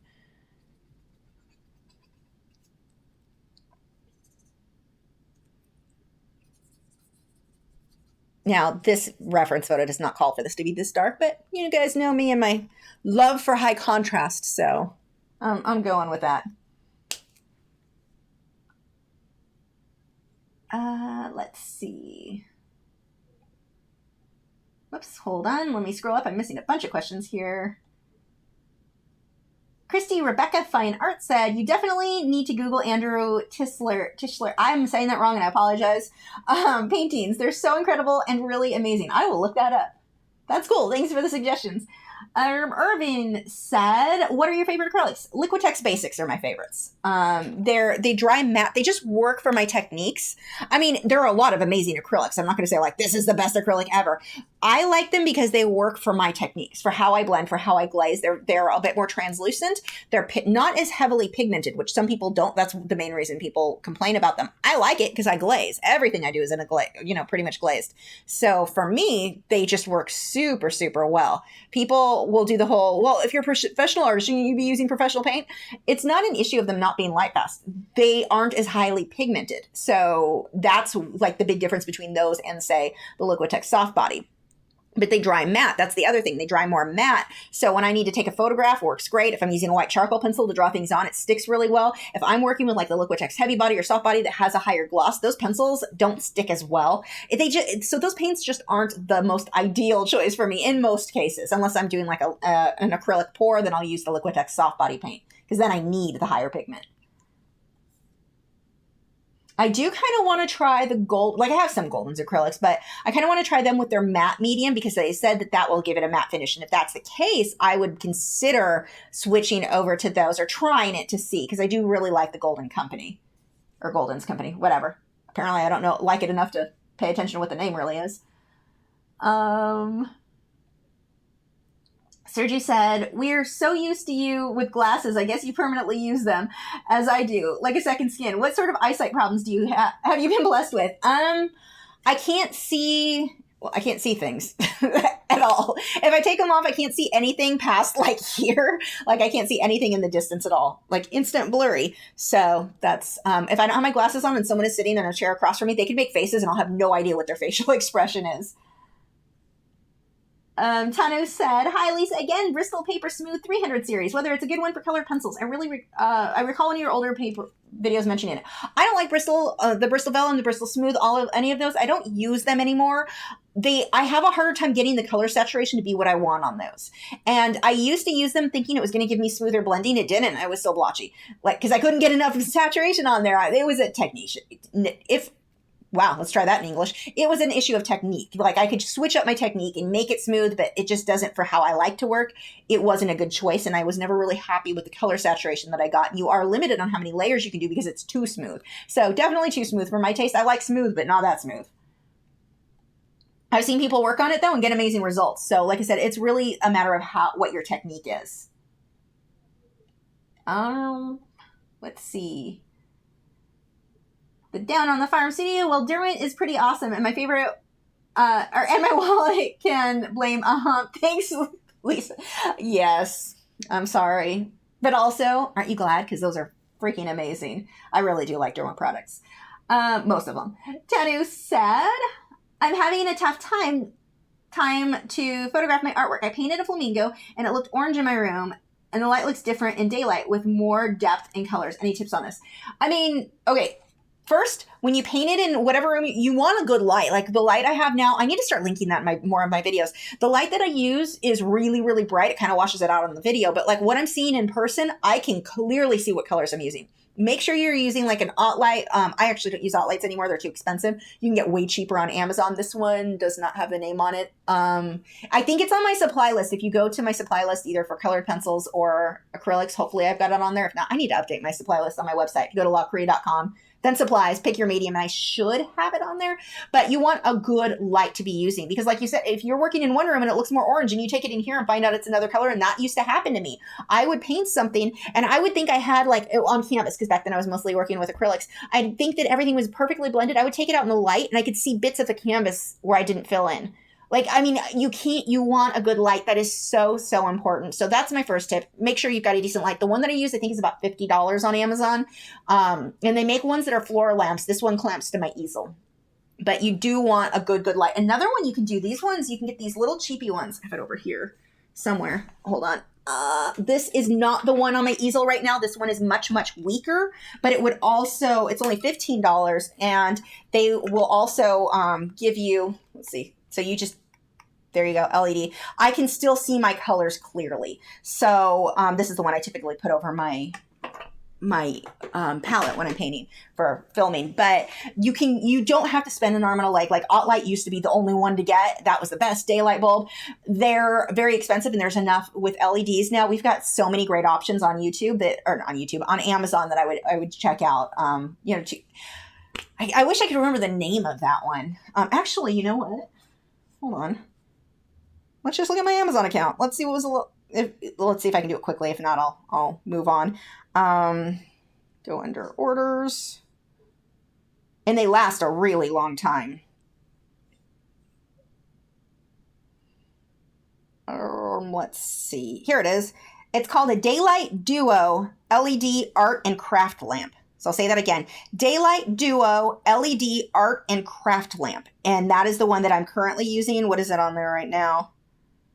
$50. So at least in my area. Sometimes they're different in other countries, whatever. But that's the one that I have over here. So that would be my first step. The second is sometimes, and I had this with the Inktense, the horse that I just painted in Inktense. What it looks like in this studio, not the same as in the other room. And that's just a difference of lighting. This one tends to wash things out a bit. But if I can't get a good photo where it's not really accurate, I edit it in Lightroom. You saw me do that I don't know if you saw me do it last week, but I mean, I did a live stream from last week showing you how I edit photos, but I have to edit my paintings too to make them look as real, as close to the original as possible. More often than not, I have to do some editing in Lightroom to correct tint or make it look more accurate. So that would be my other tip for you, is to try Lightroom or a photo editor to do any color correction to make it look as accurate as possible.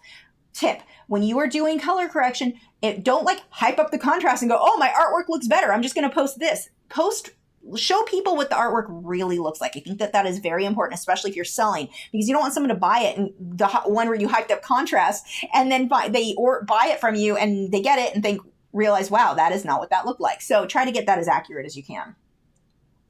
If you hype up contrast in a photo editor and realize it looked better, go make the artwork look like that too. Go make the adjustments there. Let's see. Art by Sam Peterson said, how are your scaly friends doing? King Midas is so pretty. I have lots of scaly friends now. So King Midas doing great. His tail is finally growing back. I keep a mirror on the side of his tank, and that seemed to keep him from getting all angry at his own tail because he kept biting. He was eating his own tail. I also have to overfeed him to keep him from eating his own tail. He's a weird fish. So he's doing great. All my fish are great. There's extra coral. I need to post some online, an updated tank photo because I got a new mushroom recently from If you're in the Dallas area, Aqua Studios Aquariums. Oh my gosh, so many gorgeous corals. I just got a new Recordia mushroom, an orange one. Beautiful. I need to post photos of that online. But they're doing great. My husband's new snake is doing great. I guess he counts as scaly. I think that's the end of my scale friends for now. But yeah, my husband got a baby hognose. She's so cute. It's funny. He got her, and I'm like, oh, I'm not feeding her. They eat frozen pinkies. But I was like, I'm not feeding a snake. Like, I don't think I could be comfortable with that. And then she's so cute that now half the time, because she has to eat on days when he's at work, I end up feeding her. But it's weird the things you can get used to. But everybody's doing good. Irvin said, unrelated, but do you still play the violin often? Not in a long time. I am so out of practice. It's definitely one of the things that I need to get caught up on. I was not feeling well for months, like a really long time. I really, really wasn't feeling well. And I was not accomplishing a whole lot of anything. And now I'm finally, my doctor fixed me and I feel all better. So, hopefully I can start getting some of these goals, maybe get caught up on some work. I'm behind on everything, but I'm hoping that I can get caught up on some of the things I've been wanting to do that I haven't been. Take a little purple, mix that in there with that brown.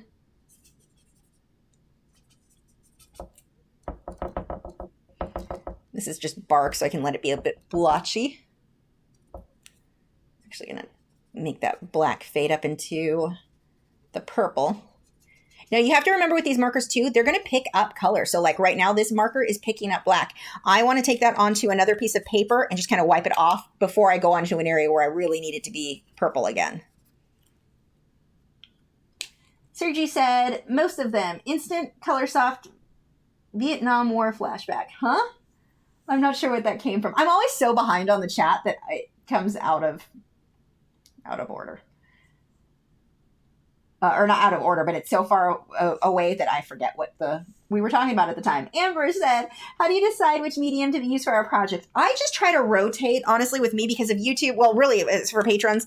I want to try to rotate as much as possible so that, I mean, I know I have people signed up on Patreon who only want colored pencil or only want acrylic. So I try to rotate from one to the next. And then I don't know. It really comes down to what I'm in the mood for. I mean, most subjects will work for most mediums. There are a few exceptions where some things I think are better with certain, if I'm doing an underwater scene, I'm generally going to choose acrylics over oil paint just because acrylics, it's easier to get fine detail really, really quickly.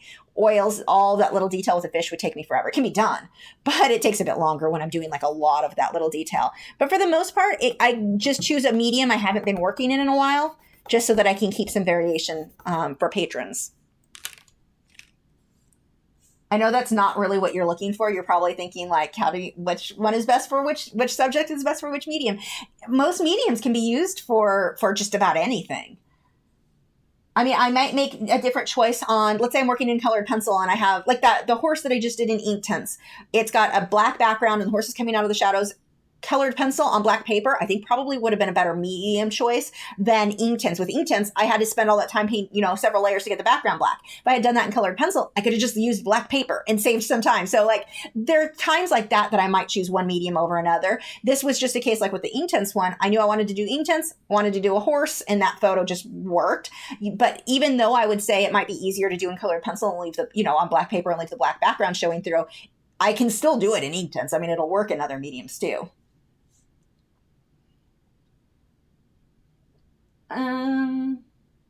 Art by Sam Patterson said, I love that you've been saying Sam. Oh, have I said Peterson? I'm sorry. I haven't called the wrong name. I'm going to blame my bad eyes and how far away and how little the text is. And I don't call things the right name anyway. So, I mean, that's realistically what the problem is that. Sorry.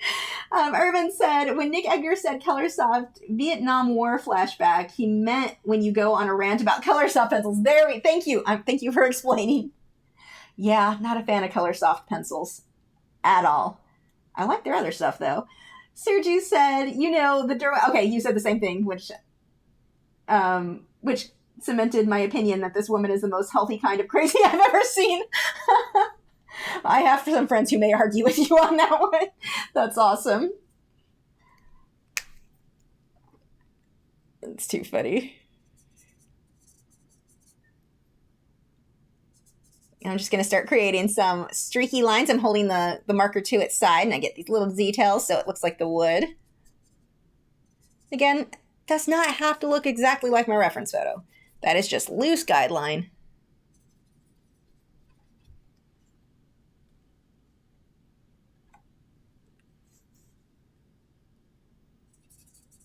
Now, I'm probably going to come back and add some extra details. Actually, here, I'm going to remove some of the brown because that's going to need to be green. Boz said, any tips for being looser in painting? I want to try some looser styles, but because I do realism, it's hard for me to call it finished when it's looser. Yes, my biggest, and it's funny because I almost feel like it's a cheat or something. You know, you see these things, art hacks. This one actually would fit for that because usually I'm like, I don't think hacks means what you think it means. But, just remove some of that.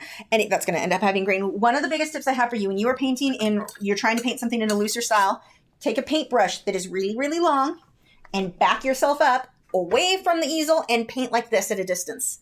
So I am reaching, my arm is, almost straight out or close to it, hand at the back of the brush, as much detail. I can paint all the detail I want like this. It's by nature going to be looser. And it's such an easy way to make sure that you keep everything a very loose style. It's what I do when I'm trying, because I have the same problem. I want to go through and get all this detail.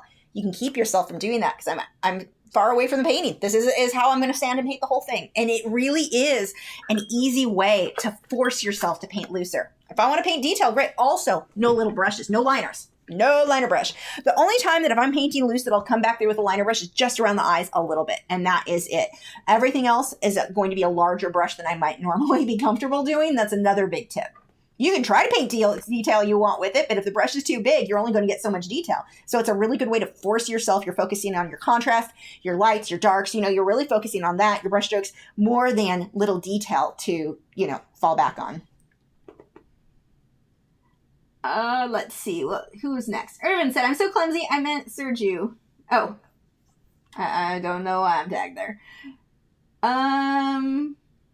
Chris Art said, managed to catch you live. My name is Chrissy, and I'm from Australia. Oh, you have koalas. I'm jealous. And have been following you for a long time and have learned so much. Thank you for inspiring us all. Oh, that's awesome. Welcome. Gail said, seeing your house pics has me wondering, what is your plan for moving your epic aquarium? We moved a lot, but never with a tank. Luckily, my tanks, I've got the 4-gallon for the beta, and the reef tank is only 13.5. So that's going to make things a lot easier. It's not that big. So what I'll do, the corals I've stored, I kept the containers that my corals came in. So like the stuff on rocks will go into a bigger bucket, or, container like that. So with water, the smaller frags of like my acans, my blasto, those will go in their own little individual containers. They're actually urine cups from hospitals that the fish store I was going to before kept them in. But I kept them because they're going to be really easy to transfer them without them getting damaged in the move. Fish will get put into a plastic baggie. Or a bucket. They could stay in a shallow bucket. That may be a better way to go. I'll see what I come up with at the time, and I'll move the water, the rocks, like my main rock with my my green star polyps, it looks like grass. That coral will go into another bucket, so it's all the way in the water, and I'll keep as much of the water as possible, move it, and reset it up at the new house. So I'm not looking forward to it, but it's not that bad because it is such a small tank. So we're kind of lucky there. Sergey said, how much time do you think the moving process will pull you away from YouTube, as I expect you won't be able to hold on to the schedule? I'm trying to get ahead as much as possible. I'm so far behind on edited videos that I've got plenty of stuff I just need to edit, and I can have those going up while I'm busy moving, because it'll probably take about 2 weeks. I'll mostly take 2 weeks off from YouTube. So I need to be ahead on Patreon, especially has to be really ahead on. Those videos I'm going to pre-edit and have, ready to go during the move because, I have to deal with having the internet turn on. I don't know how all of this is going to work out. So I'm guessing about 2 weeks of no live stream, maybe 3 weeks of no live streams. I'll be exhausted. This is when moving really, that's when I really feel that I have fibromyalgia, even if I eat healthy. That's going to be rough. So I won't have the energy to do live streams most likely. So it probably 2 to 3 weeks. I would imagine I'd be off from live streams, but I'll still have videos going up just because I'm trying to get those done now, if all goes well. Let's see. Jesse said, I can imagine you opening up an aquarium store in the future. I would visit that for sure. I will definitely not be doing that. My friend had one in California. I spent a lot of time helping him out, but it's not something that I'm interested in. It's a lot of work. A lot of work. So it's definitely, no, I like to paint more. I will enjoy my tank from home, but yeah, that's it.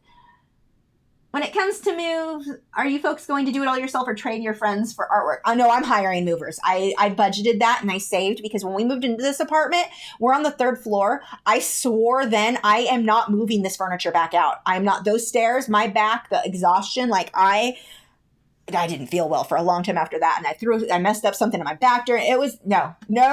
We will be paying someone. Some stuff we'll have to move on our own, obviously, like the tank, my plants, the animals, but like the furniture, the washer, dryer, the big stuff, we are definitely having movers do that.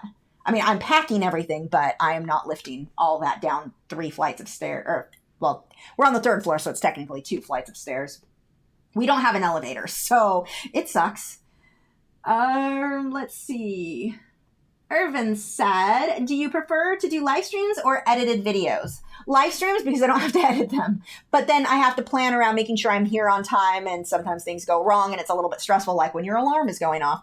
But I don't know. I like them both. I have to get some videos edited. I'm harsher on myself on putting more work into the edited videos than I am the live streams. The live streams are very casual. Yeah, I mean, they're easier, that's for sure. A little bit more stressful, but also easier. And it's, in 2 hours, it's done and I don't have to edit anything. And if I edit a normal video, it's a lot longer than that. But as far as like what I like on my channel, I like the edited videos better. I think that they're a little bit more, I want to say they're more educational because you get to see the full piece. But then again, in these videos, you get the questions and the answering and I can go, you see in real time. So I don't know. John said, just wanted to say thank you as a new subscriber and a newly enthused colored pencil artist. Watercolor is my love. Your videos have taught me so much. OMS was a life changer. Oh, I'm so glad to hear that. It was for me too. Like that was the thing. I got to where I wasn't going to be able to continue with colored pencil. It was causing so much pain for me. So when I found out about OMS was in a book I had bought. It was a clearance book. When I was teaching at Hobby Lobby, I'd always go back and look at whatever they had on clearance. And I don't remember what it was, but it was for colored pencil. Oh, apparently waving my hands in the air got me enough steps for the day.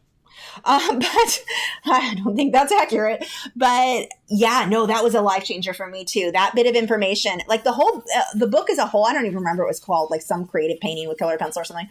The book as a whole it wasn't like highly skilled work. It wasn't anything super amazing. That one tip made it worth whatever it was I paid for it. Like it was such a lot for me too, like total life changer because I hardly could do colored pencil. I was doing everything by burnishing to get that look.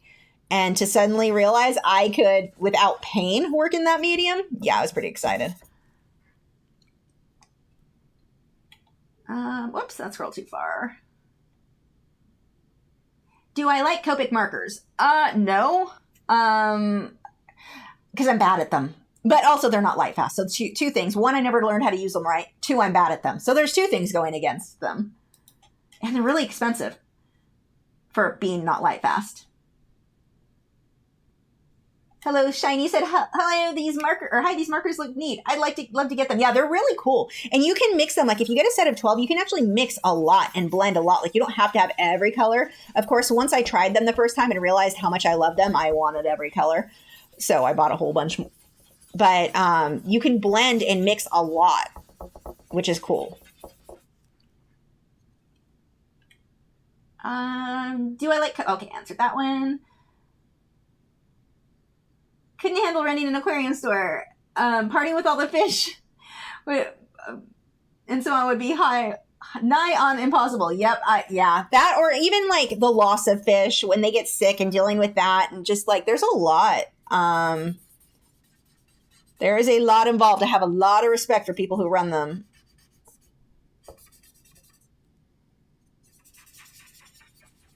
Definitely do not want to do. Linda said, have you ever considered getting artificial lenses in your eyes? I did it and it restored my sight so beautifully. I'm not sure what that is. I know that like LASIK surgery and stuff, I originally was like, no, I wouldn't chance something going wrong. But I think that they've got that pretty under control where stuff doesn't really go wrong. But at this point, I mean, I'm older, and even when I was younger, I have really bad circles, like bags under my eyes, both dark circles and then the bags. And no makeup is good as glasses. Glasses are so much more effective at hiding them than any makeup I've ever used. And I like makeup. So I mean, I know makeup. No, these glasses are wonderful for that. So no, I really don't have any intention of anything like that. I used to use contact lenses. And the reason that I stopped was I kept getting blisters inside my eyelids. It sucked. And the only medication that was working was my insurance didn't cover. It was like thousands of dollars and I really couldn't afford that. So I was like, I'll just wear glasses. And I wore glasses and the blisters went away. And every time I had tried contacts after, I kept getting these blisters. So like there were these little blisters, may not be the right word. They look like little blisters, but yeah, they completely stopped with glasses. So I've just been with glasses ever since.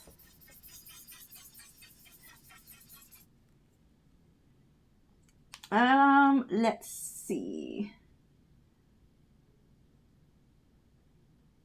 Sarah said, a few streams back, I heard you say that nothing from Royal whatever is light fast. For a minute, I thought you were talking about Royal Talons. I was like, those are light fast. I have no idea what you're talking about. Royal Langnickel are crap, but I didn't say anything about their light fast ratings. I have no idea what their light fast ratings are. They're just crap to use. They lift and they're just bad. Bad paints. That's the only thing I can think of that I would have used that term or said that. Art by Sam Patterson. Let's see if I can use the right name. Super duper random, but you sing. You play the violin well. Just wondering. No, I'm the most tone deaf person. Like it is bad. It was funny. I was watching this random, I put documentaries on sometimes while I'm editing photos or doing, which I'm still working on the ones for Patreon. I'll get those for you guys. I'll probably be working on those tonight and tomorrow. But so late, but I had a video playing while I was working on those, and it was like an update of those kids that grew up in those weird little beauty pageant things, which is always creepy to me, but whatever. And it was like an update, and they had the girl, she still participated at 17 and she was singing, and she thought she was an awesome singer. I have not heard someone so tone deaf get up on stage that confident in so long. It was hilarious. I'm like, oh my gosh, she sounds like me. That's what I would sound like if I tried to get up on stage. I wouldn't have that confidence for that voice though, but it was kind of funny. I was like, wow, that is a good example of my singing abilities. Let's see. Art Jitter said, how long does it take to edit your videos? It depends on what it is. And how involved I get. So like, let's say a Patreon video that's 2 hours long. It's probably going to take me 4 to 5 hours to get that edited. A video, like let's say a 20-minute YouTube video, I'm probably going to spend about 5 or 6 or 7 hours. It depends on like every time I do a pop-up or a random tip or anything like that, like all those little things just take a long time to put together and edit. And yeah, so I would say 5 to 6 hours for a 20-minute video to get done the way that I want it to. It used to take less time, but I got to where I was adding more and more like little bonus things and little things that I like how it works or how it looks, but it just added so much time to do all of that. So when I do like the more polished videos, I don't know if I should go back to keeping them a little bit more simple and then actually just get more content out. Maybe that would be a good idea. I don't know. I haven't decided. Or maybe now that I'm feeling better, I can just focus better and actually get work done. Also a possibility.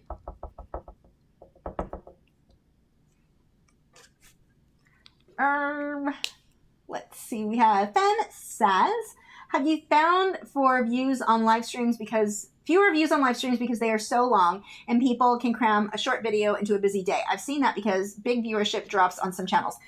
Not necessarily. It's a different crowd that you're hitting. So the people that are going to watch the live streams are someone like me, where I'm editing videos, or not videos, but editing photos, and I just want a YouTube video playing. So I may put on a documentary while I'm editing.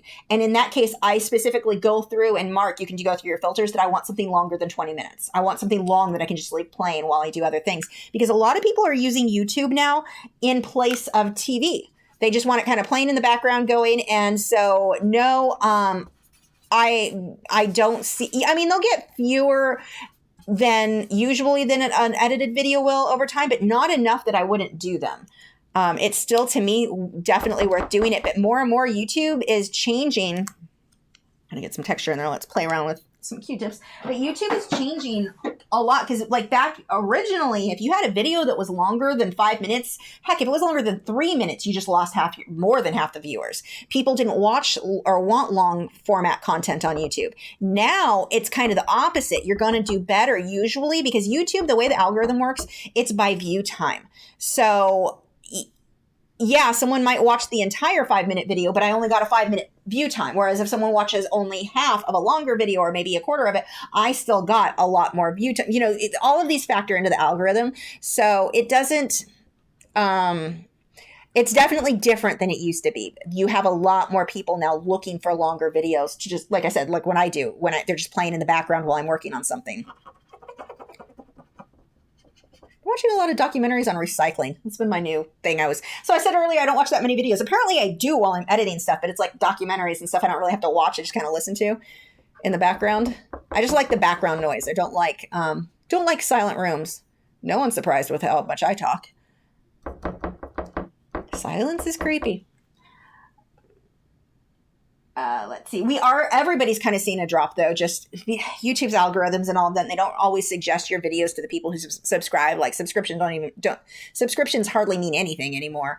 You may or may not get notified. So that's where the email newsletter is actually a better way to keep, like for me to know when my videos went up, what went up, subscribe. Yeah, you may get the notification from YouTube, but the words are hard. Words are very hard.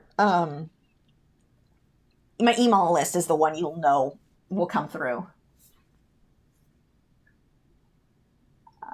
Whoops, scroll too far. Hold on. I think I'm done working for now. I'm actually just going to stop this. This is going to end up being moss and all of that. But the whole point of this live stream was just the blending of the background. I got further than I planned on. Let's get caught up on a few questions. Who was next? We have John said, yeah, I have arthritis, so burnishing is less than fun. Is this whole piece done with these markers? Yeah, I'm going to do the whole thing with the markers. I might come through with colored pencils probably not. If I do colored pencils, it'll be with white to get some highlights a little bit brighter, like on the mushrooms or something. I might do that. I'm not sure. I mean, it can be done. You can do mixed media. I can put marker on this too, but I'm not sure. My plan is to do as much as possible with marker. Hopefully it'll be done just with marker. We'll see. Baby Panda said, hi Lisa, what did you use to draw out your design on the Yupo? Just I think it was a 2H graphite pencil, which came out really dark on this. It really stood out, but just a regular graphite pencil. I almost wonder what graphite would be like on this, just because it drew out so smooth. I wonder how that would blend. I've never tried that. Elaine said, more content. I binge watch your videos. Now I need more. Yeah, I have some plans. So these are some of my plans coming up. One, now that I keep saying how I feel better, like seriously, I can't even begin to tell you how much more energy I have. I feel so much better. But I want to do my normal, it should be once a week. There's no reason I can't have one video edited a week, a full tutorial. Like, it's ridiculous that I haven't been doing that. So I need to have that on top of the normal Patreon one, which those are always every week. But I can't pay bills if I don't have Patreon videos go up. So I need to get those. But I'm also thinking about doing an additional live stream. So like quick, maybe a 30-minute live stream where I'll have a main question, because people submit the questions still through my frequently asked question page on my website. So maybe if somebody has a question, like focus the conversation around that question, and then maybe a bit of an art chat, a live chat. So it wouldn't be like have that many people watching usually, because it'll be a quick thing. Oops, I just pulled that. But that my foot is catching on my cords. But something to have additional, like I like the Q&As, and even really Q&As don't take that much time to edit anyway. Those were actually very fast. But I want to get more into some of the additional like vlog types that I used to do on top of, I can't do more than one painting video a week just because I can't get more than that done typically.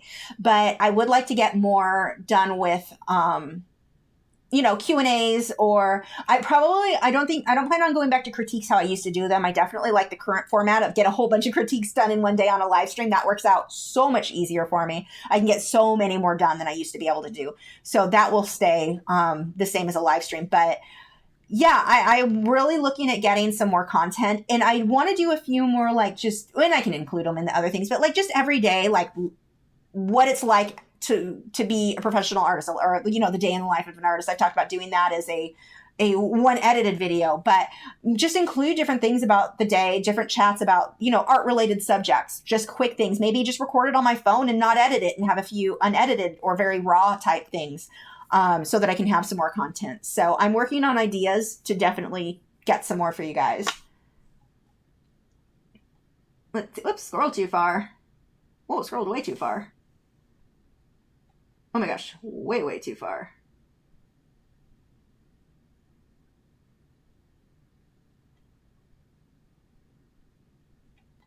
Let's go through these really quickly. Jesse said, well, my mystery snail eggs just hatched and now I have 1 million baby snails. Don't worry, I'm prepared. That is awesome. Let's see. Boz said, how many subscribers would be ideal to start a live stream and actually have people watch? I don't know, but here's the thing. I don't know that you need everybody to, like, when you're, let's say you're new to live streaming, things are not going to go the way you planned on it. With me, it was, I had the growing pains in front of way too many people, and it's really embarrassing, and you have things go wrong, and your audio sucks, and this sucks, and you're having to figure all that out in front of a bunch of people. I would rather figure it out in front of 1 or 2 or no people than figure it out in front of it like what I did. So, I mean, I guess I could have made it not live while I was figuring that out, but I'd rather embarrass myself. I would start now. If you want to live stream, just start doing it. You're not out anything but the time, but there's a learning process there. And I would definitely start now, even if 1 or 2 people watches. Whatever your subscriber thing is. Like with Patreon, I recommend wait until you have a bigger following, because too much work goes into Patreon to not be making the income to pay for you to put that much work into it. But with a live stream, it's a little bit different. You can do that, can be the way that you build the following, is through those live streams, but you've got to learn how to do that. And I think that that really works well with a slightly smaller following, that you can, you know, get tips from them on things they want you to adjust or change, or your lighting's bad, you know, that sort of thing, I think is easier. So I would start no subscribers. I would just start like whatever you got. I would start so that you can start learning how to do all of that. Ursi said, maybe if you choose new editing by eloquence for a video, technically awesome ideas, a plan best new. I am not sure what you're saying there. Maybe you choose new editing by eloquence. Oh, maybe is that an editing program? I use Adobe Premiere Pro, which I really like, and I've already bought a lot of things like templates to stuff to go with it, so I'm definitely sticking with that. But it does so much stuff that I like. It's just doing it. And I'm pretty sure a lot of me not doing it lately has just been how, like, seriously, I can't even begin to tell you how crappy I felt for so long. But it came on so slowly that I didn't realize how bad it had gotten. Like, it was so hard to stay awake. So, yeah, I mean, I still am not I'll never be a normal person, energy-wise. People assume I have energy because I talk fast. No, I just talk fast. But I can always, like, lay down on the floor and go to sleep if my back can handle it. So, yeah, no, I just need to get back on a schedule more. Fen said, oh, those are excellent points. It's a whole different viewing crowd. Plus, YouTube counts minutes viewed. Food for thought there. Yeah, and you can watch, if you're curious about more information on YouTube, like as a creator, check out Tim Schmoyer, Video Creators by Tim Schmoyer. He has really good tips. I've not watched anything recently, but even if you look at some of his older stuff, like he's got a lot of really good stuff where he goes over a lot of things that are very, very useful for creators. Robert said, do you use the grid method for your sketches or just by sight? Just by sight. I either use a projector, or I trace off the computer monitor, or I freehand by sight. Grids, I won't be as accurate with a grid as I will freehanding by sight. My brain is like, grids. That sounds like math. Nope. The one time I really tried seriously doing a grid was on my very first portrait, my first human portrait. And my grid was so slightly off. But that slightly off with all those grids meant my portrait was off. So I ended up erasing the entire thing, erased the grid and freehanded it. And it came out, it's still to this day one of my favorite portraits. So I'm better off freehanding than the grid actually makes things worse for me. Everybody's brain works different though. So I don't want to make it sound like grids are bad. You shouldn't use them. Use what works best for you. Sarah said, you were talking about Royal Langnickel, but at the time, Royal Talons was the only line of art supplies I knew about that started with the word Royal. I also know Royal Soft Grip, those paintbrushes, which I love. Sergi said, be sure all my friends know I learned colored pencil drawing from a blonde, squeaky voiced lady from YouTube. I really hope you know how great of a teacher. Thank you. That was funny. Scroll too far. Kelly said, I just bought the 120 light Polychromos set. I see 2 are 1-star light fastness, 16 are 2-star, and the rest are 3-star. Do you use all but those 2 and 1-star pencils? I use the 2. I use everything except those 2 that you pulled that were the one. What is it? The 1-star.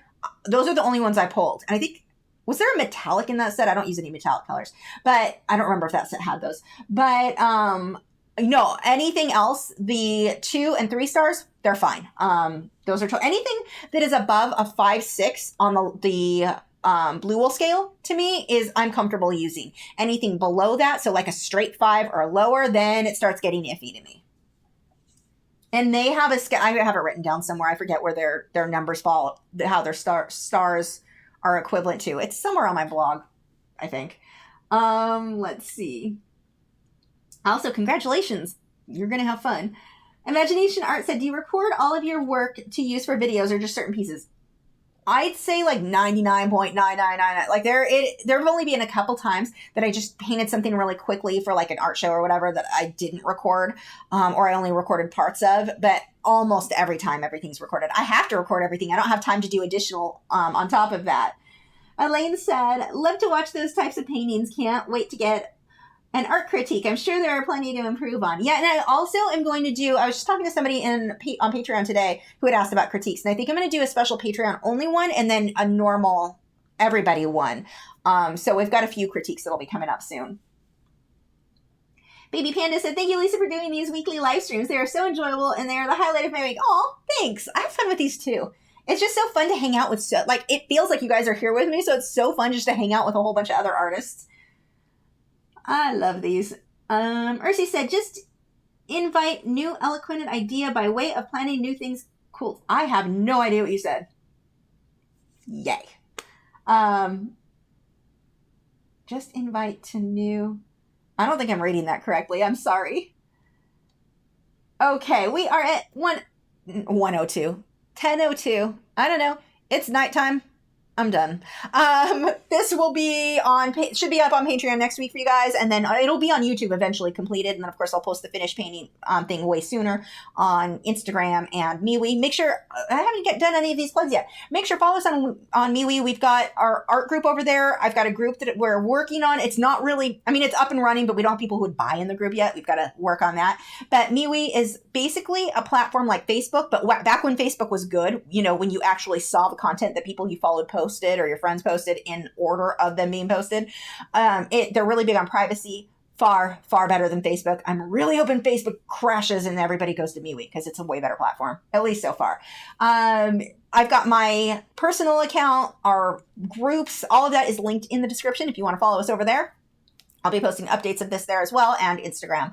Although Instagram is going, well, they're owned by Facebook. They're doing the same thing as Facebook. So everything's filtered. You don't see things in the order they came. So like on Facebook where I posted about the live stream, a bunch of you won't even get the notification. If you ever see the post, won't be till like tomorrow, the next day, 4 days later sometimes. Like Facebook sucks. Anyway, so there's my little MeWe plug. I'm not like associated with them other than I think they are an amazing platform so far. I really like it. So check that out. Make sure to check out the moderators channels. Links are in the video description for them as well. And I'll see you guys next week. I don't know what I'm doing next week. I never know what I'm doing next week. No one's surprised. I'll see you later.